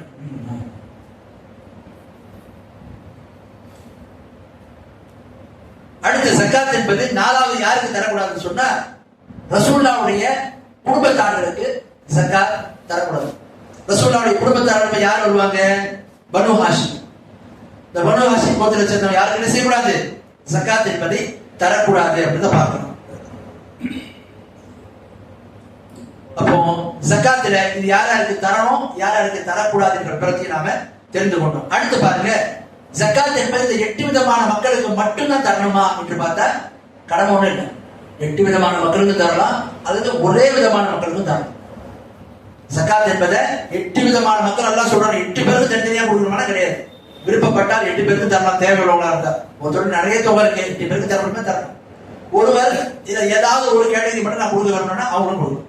பார்க்கலாம் அனுமதியை தருது அப்படின்றத பார்க்கலாம். ஆகவே ஜக்காத் சம்பந்தமான சில முக்கியமான சட்டங்களை நம்ம பார்த்தோம். அதே மாதிரி பாருங்க, இந்த ஜக்காத்தை பத்தி இதையும் சொல்றாங்க. ஒரு ஊர்ல முஸ்லிம்கள் இருக்கிறாங்க, அங்க ஜக்காத்து கொடுக்கக்கூடியவங்க இருக்கிறாங்கன்னா அந்த ஊர்ல இருக்கக்கூடிய ஏழைகள் யார் இருக்கிறாங்களோ அவங்களுக்கு முன்னுரிமை கொடுக்கணும். அங்க தேவைகள் நிறைவேறிட்டு அவங்க வந்து வாங்கறதுக்கான ஆட்கள் யாரும் இல்லாத ஒரு சூழல் இருக்குது, அல்லது வேற ஒரு இடத்துல இதை விட தேவை அதிகமா இருக்குன்னா அப்பதான் மற்ற ஊர்களுக்கு தரணுமே தவிர மற்ற நேரங்கள்ல அவங்க வசிக்கக்கூடிய ஊர்ல மட்டும்தான் அதுக்குதான் முன்னுரிமை தருவாங்க என்பதையும் தெரியப்படுத்துறாங்க.